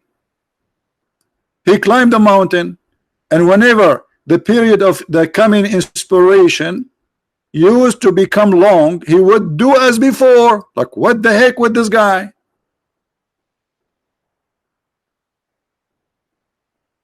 So he climbed the mountain. Okay, you guys, you missed my art, right? I know. Okay, so Muhammad is here. This is the mountain.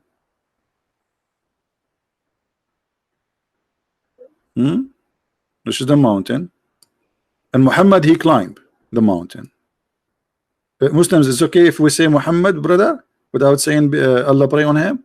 It's okay. I hope he will not do anything to me because I said Muhammad, his name, without, you know, like, I mean, SAWFM, you know, short wave, long wave.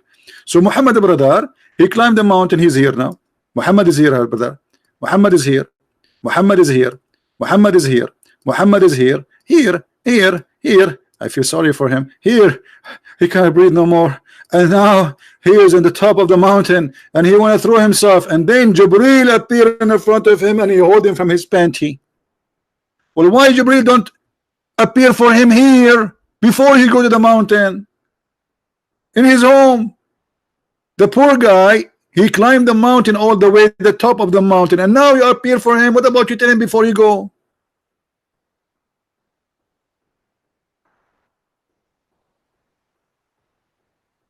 Don't you think it's too late? Why you don't stop in the front of the door of the house? You know what he's going to do. Tell him, Habibi Muhammad, you are a prophet Muhammad. And the prophet will look at you and says, thank you, he told me before, because I was going to throw myself from the top of the mountain. You believe it?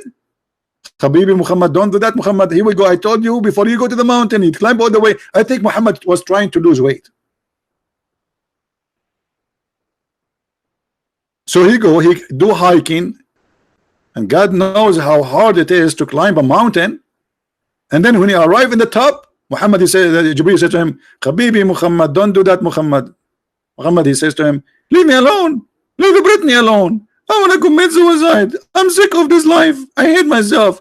Muhammad, Habibi, don't do that, Muhammad. You cannot even jump anyway, Muhammad. I'm holding you from your belly button. You cannot do it. Leave me alone. I want to commit suicide. I hate myself. I'm not a prophet. And then the angel, he says to him, as same as before, he says to him, truly, truly, you are a prophet. And this is how you convince him as a prophet, just by saying to him, truly, truly, you are a prophet.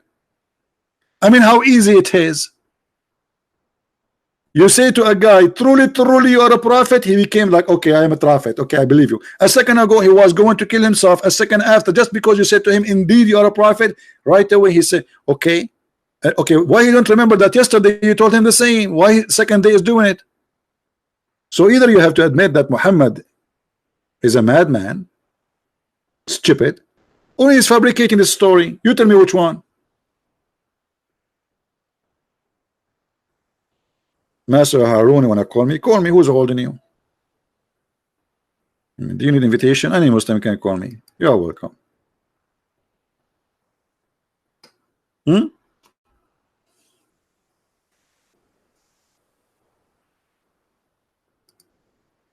Any Muhammadan? What do you think? So what the Muslim don't tell you, that Muhammad, obviously, additional to all the madness we showed you, he have a mental illness. We mentioned to you many times before that Muhammad, even he imagined himself doing things, but in fact he never did. And the Muslim explained that by saying he was bewitched. But the bewitching thing is always an excuse for the Arab because the Arab, they don't know what's happening. When somebody have a mental illness, they can explain. So especially like suddenly he go like crazy, like he's acting normally during the daytime, and then suddenly something happened. He freak out. So they say once the Prophet was bewitched, so that he began to imagine that he had done a thing which in fact he did not. Okay, how we can trust Muhammad that he saw an angel? The guy he imagined, as you see, you Muslim, you say our prophet was a bewitched prophet. Well, nice to meet you, Mr. Bewitched. A prophet who was bewitched. Allah have time to protect Jesus, Isa, but he have no time to protect the bewitched prophet. Here we go. The prophet is under the control of the devil. This is what bewitched mean. Controlled by black magic. Muslim believe in black magic. Where was Allah at that time where Muhammad was bewitched? He was weak, taking a nap, vacation. And not only he was bewitched and he imagined things, even his sex was fake. That is like was very tough on him, to the point even his sexual life was fake. So how we can trust him?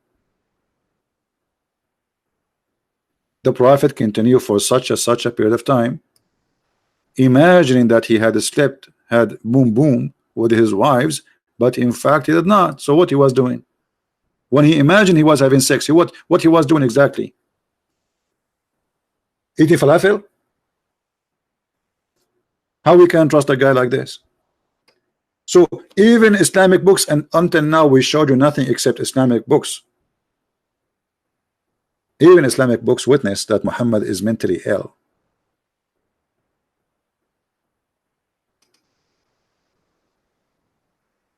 The Arab, they call Muhammad crazy too. But here you see, I can say to somebody crazy, and it doesn't mean really he is. But all those things you added together with calling somebody crazy, it makes sense he's a crazy. Yes, he is. All those verses saying Muhammad is a majnoon.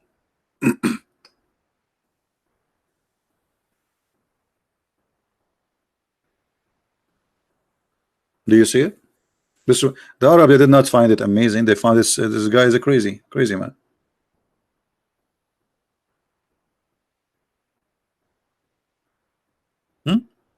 Do you see it? All those verses. He is a majnoon. He is a madman.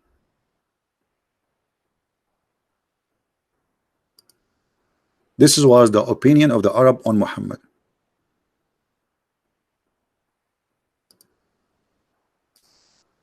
All those verses. Nobody saw him as a wise man. Nobody saw him as a decent, stable man. They saw him as a madman. And the Muslims agree. Muhammad was bewitched, according to them.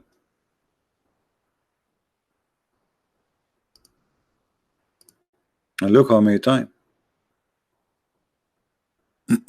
And Allah, he wanted to support Muhammad. He said to him, you know what? You are not crazy. Allah saying to Muhammad, you aren't crazy. But the man who tried to commit himself, suicide himself, he cannot be a normal.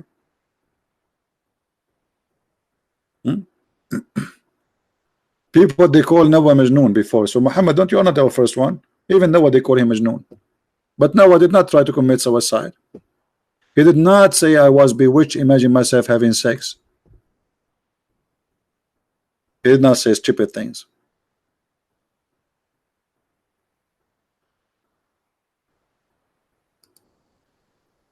What the Arab they say when they see Muhammad reciting Quran?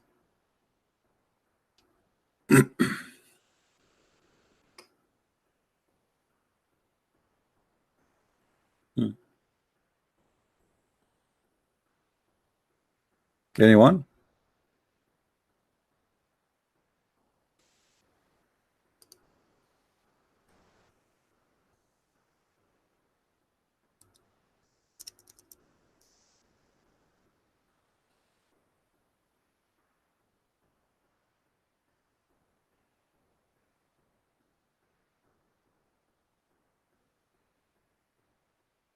Any Muslim?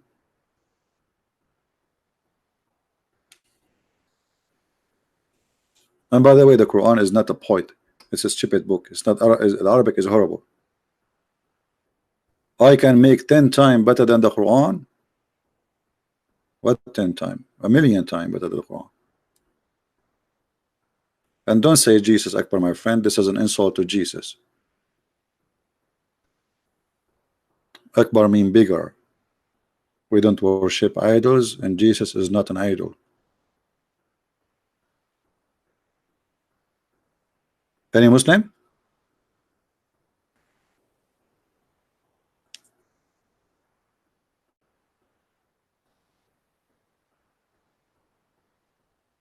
So what Muslim they say to us about Muhammad was those articles? Obviously they are wrong, false. Muhammad was weird man. Muhammad was sometimes, you know, I mean, even the word crazy doesn't fit with him. Disgusting, crazy. Even the Muslims accuse him that he stole an underwear. I mean, have you ever heard of a prophet and his followers? They accuse their boss who took an underwear, and Allah he made a verse about the underwear. Allah himself make a verse about the underwear, and what the verse saying? He did not take the underwear. Okay, what about you? Tell us where's the underwear? So imagine you are the head of the universe, and somebody accuse your prophet that he stole piece of clothing, and then you say to them he is not the one who took it. Okay, who is the one who took it? You are Allah. You are the one who knows. Obviously it's Muhammad who took it. So you send a message from the 7 galaxies saying to us Muhammad did not take it. Okay, what about you? Tell us who took it. Until now it's missing.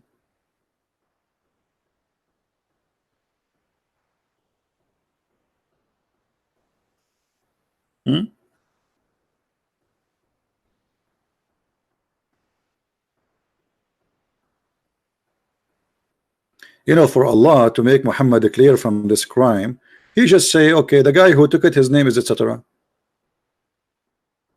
Isn't it Surah chapter 4 verse number 36? Not a good thing about Islam. My friend, any chapter, any verse in Islam is not a good thing about Islam. And this is why I'm saying to the Muslims, I challenge you to show me one good thing about Islam. Choose whatever you want.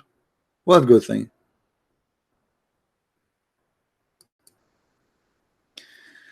And serve Allah, ascribe nothing as partner into him, and show kindness to your parents.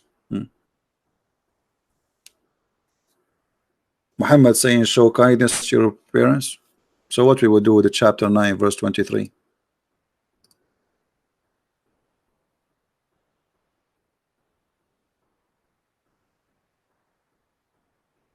Isn't this the same book?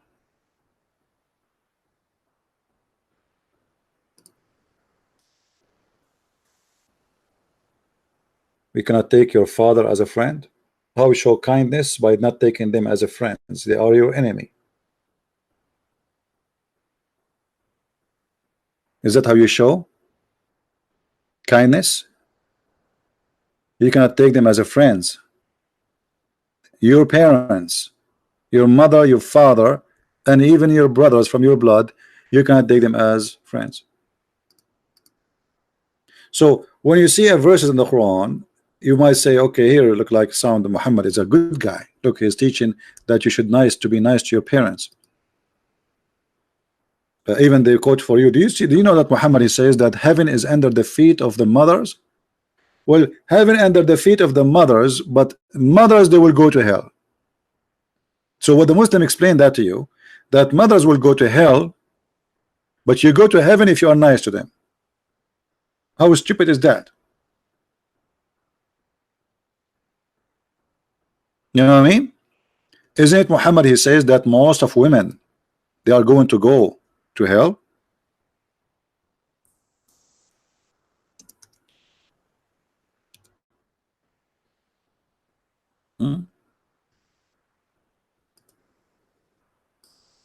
Are we making things up? Those are the mothers. Muhammad, he saw that most of people in hellfire are women. And Muhammad, he accused them that they have deficiency in their brain. This is why they will go to hell, which is showing us again that Muhammad is stupid, man. Because if I have deficiency in my mind, that should not be a reason to go to hell. God is all mighty, all justice. So he will judge you by your ability. So if those women, they have deficiency in their mind, how that can be a reason to go to hell? Deficiency, you see, if you have a defect, is a defect by the maker who make you, not by you. It's not me. Let's say I am born and I have a problem in my head. Okay. Is God going to punish me the same as somebody he have a brain? No, that's not fair. Muhammad claimed that because women, they have a deficiency in their brain, that is the reason they will go to hell.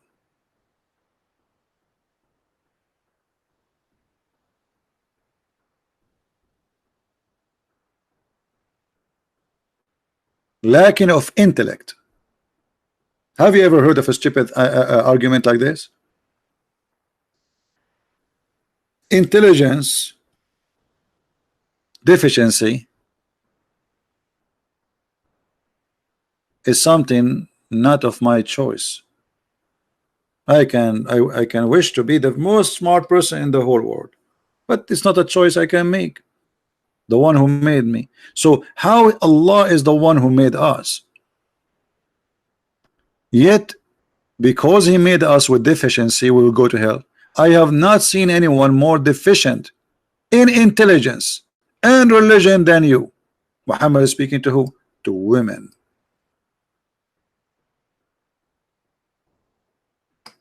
So because women, they have deficiency in their intelligence, they will go to hell. Muhammad is supposedly now he is smarter. He proved to us how women they have deficiency, not only in intelligence, even in religion. Intelligence proven that women they are not equal to be witness as a one man in Islam. Two women equal to one man, and only they can witness in the case of borrowing money only. And what is deficiency in their religion? They have their period. Look at this stupid. You are the one who forbid them from praying when they have their period, and now you are saying because of that you will go to hell. Isn't it Allah who made women have menses? So Allah, He made the women have menses, and because they have menses, they will go to hell. Obviously, the one who said that, he himself, he have deficiency. It's not the women. Do you understand me, guys? The one who said such a stupid statement, he himself is the one have deficiency, not the women. You can go to hell for something you did, not something you created with. That's stupid. So the deficiency in their brain is the guilt, and that will make them go to hell. And deficiency of having their menses, it's a guilt, they will go to hell with it. But both of them is not their fault. What kind of cult this cult is? Stupid. The whole point is Muhammad was trying to make them give it charity, give money, donation. This is why you see in the hadith it says when the women they heard that, they start taking off their ears and their bracelet and they give it to Muhammad. This is the whole point. All cult leaders, they try to make you pay them money. Make donation now so God will bless you.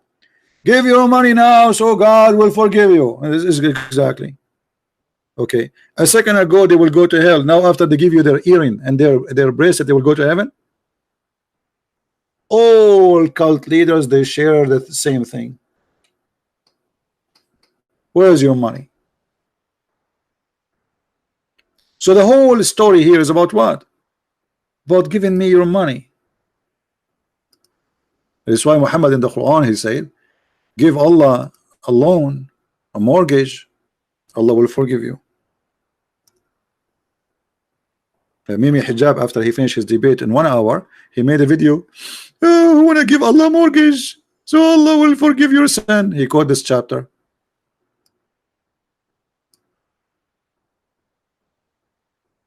He said to himself, I just finished the debate, the Muslim they like it, which is obviously hilarious, and now it's time to get the money.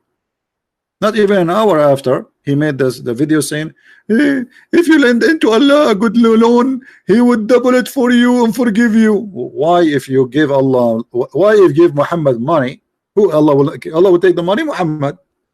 Okay, why if we give money to Muhammad, Allah will forgive me? Explain to us.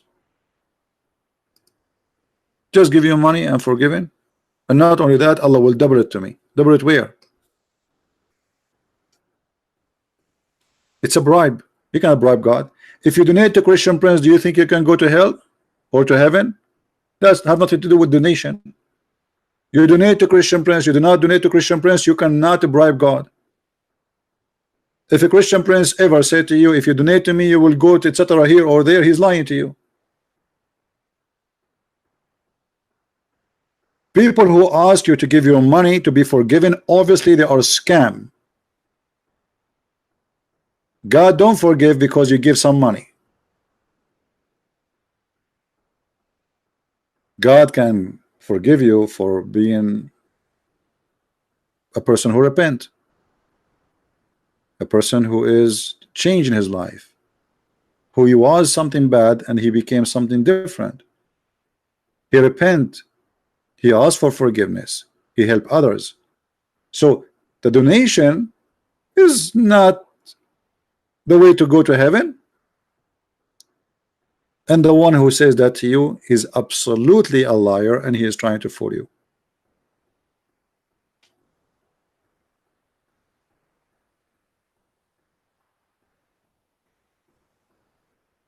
You know the Messiah, if you read all what the Messiah did, he raised people from death. He healed all kind of illness. He never took a penny. And here when I say he never took, he never asked. He never say, if you pay me, I forgive you. And supposedly, remember, we are talking about the Messiah who we believe is God. While the God of Muhammad asked him, begging for money, claiming that if you give him money, it's a loan, he will forgive you. The Messiah, he was saying totally the opposite about money.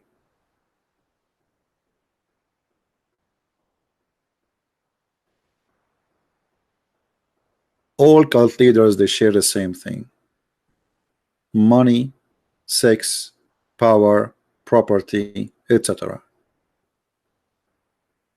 And Muhammad, he have it all. What about Muhammad making verses saying any woman she can give her private part to him so he can boom boom with her? What this have to do with God? What this have to do with the religion is called Islam? How that can help God? How that can help Islam? Any woman she want to give herself to the Prophet, and he made a long verse saying all those women, they can take off their panty for me. This is from God? All those women?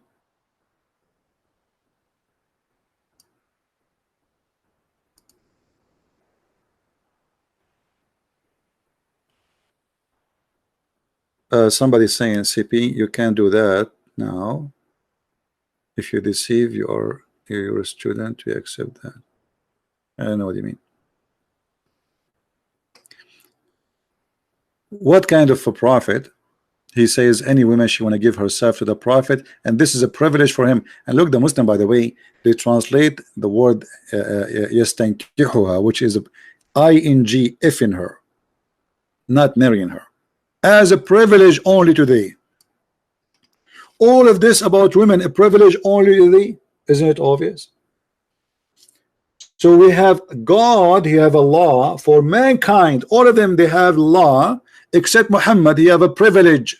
And the privilege is about penises and vagina and money. Isn't it obvious that this guy is a scam?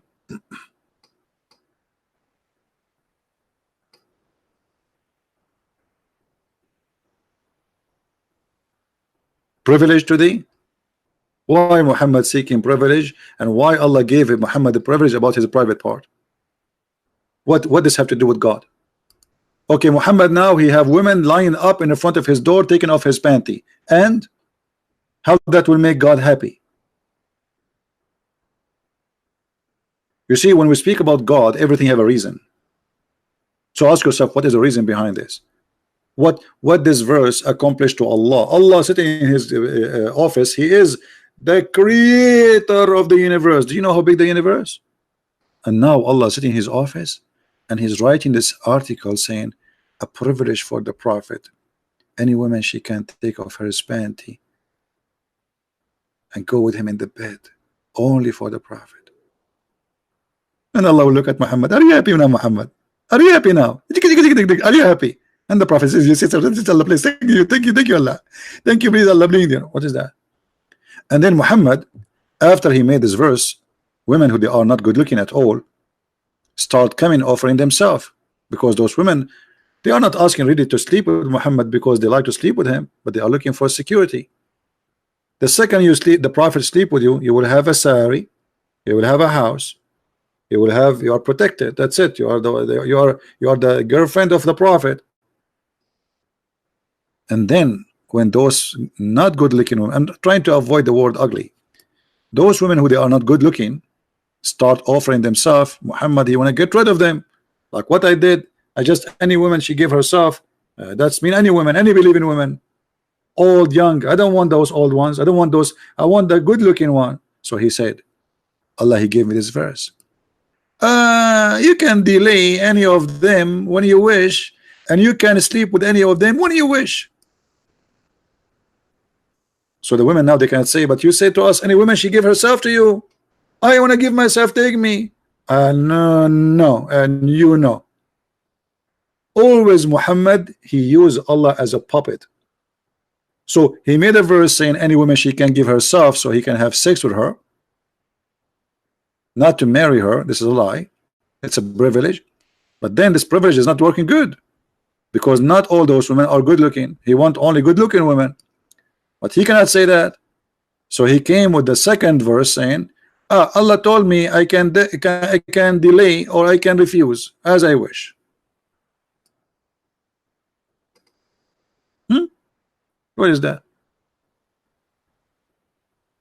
And then the people, they start talking about Muhammad, what kind of a man he is. So Muhammad, he come with a new verse. He says, but don't you know Allah told me that it's not allowed for you to take more wives? Who need wives? You need any woman, she can go for herself. And all the slaves, all the slaves, all your right hand possess is your is open slave for you for sex. And Muhammad was a cheap person, very cheap. They go and they eat. They attend his house. Muhammad don't like it. Here we go. A verse came from Allah. Oh, you believe? Don't enter the house of the Prophet for a meal.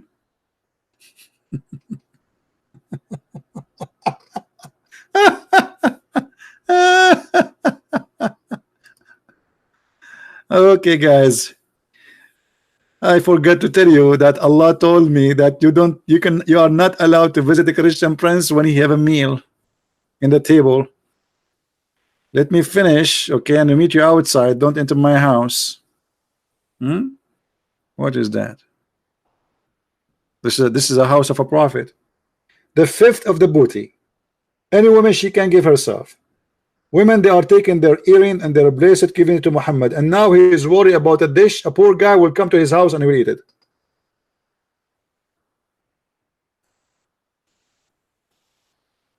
Obviously Muhammad is a prophet of God. While Jesus was saying, I've been a stranger and you took me in. I was a prisoner and you visited me. I was hungry and you feeded me. Which means Jesus saying to you, when you feed a hungry person, you are feeding Jesus.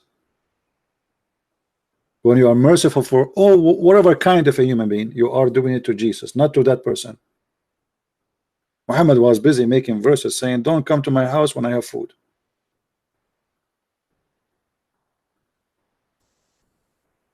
What does this have to do with God? And if you want to ask the wife of the prophet, here you see Muhammad, he treats his women as a property. He don't want them to see anybody. Ask them from behind the curtain. What? Ask them from behind the curtain?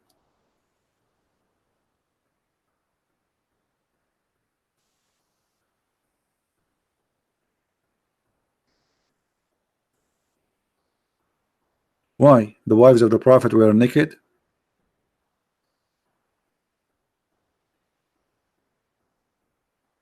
Here we go. Muhammad, he placed the women behind the curtain. This is your place. Your place as a female is behind the curtain. We men, we speak to you. You are the one behind the curtain, not us.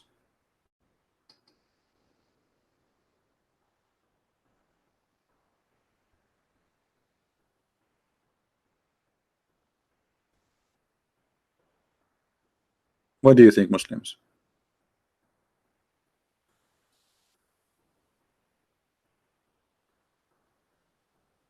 Anyway, we will not keep you longer. This video became so long now. Feel free to download the video. We will not, as you know, we don't keep the videos in our channel. Please download them as soon as you can. And always, if you want to find a video which we just made and it's not in the channel anymore, this is what you do. Very easy way. You look for the title. What was the title for today?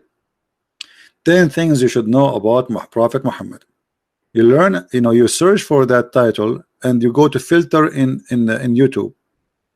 You filter it for the last 24 hours or even maybe a few hours, 2 hours or whatever, 1 hour, and then you will find those who are posting my video in their channel, so you can either download or you can watch the video, or even you can go to Patreon where I re-update the link before I delete. So I want to say thank you guys for being here. And as you see, we reject Muhammad for millions and millions of reasons, and we are the Arab who speak Arabic. We found the Quran a very stupid book in every way, in every mean. Scientifically stupid, grammatically stupid, language stupid, errors stupid, history stupid. It's a stupid book in every way, in every mean. And this is why Muhammad, he could not convert the Arab to Islam unless he took a war side and the sword. This is why in the Quran it says there's a chapter, it's called the chapter of Al-Fath, the victory, Al-Nasr. When Muhammad became victorious, people, they enter into Islam by tens of thousands in one day, which means they reject Islam as long they can. But Muhammad now became victorious by the sword. When Allah gave victory, people enter Islam by waves, thousands and thousands in one day. And this is how Islam started. It was the victory of the sword. And the Messiah said, the one who lived by the sword will be taken. And this is why Islam actually is suffering from the sword. You will not find a Muslim country having peace. Muslims killing Muslims from the same sect, not necessarily between other sect, because this cult is based by the sword. The one who lived by the sword, he died by it. And that's exactly what Islam is about. I have to say goodbye before I lose my voice totally. I want to say thank you guys. May the Lord bless you all. If you like to learn more about the cult of Islam, feel free to read my books. You can search my books, Amazon Germany, Amazon Spanish, Spain.com, France. We have my books in many languages, and soon more languages will be translated. Thank you very much. Christ is Lord, Islam is false. And see you soon again. Bye-bye.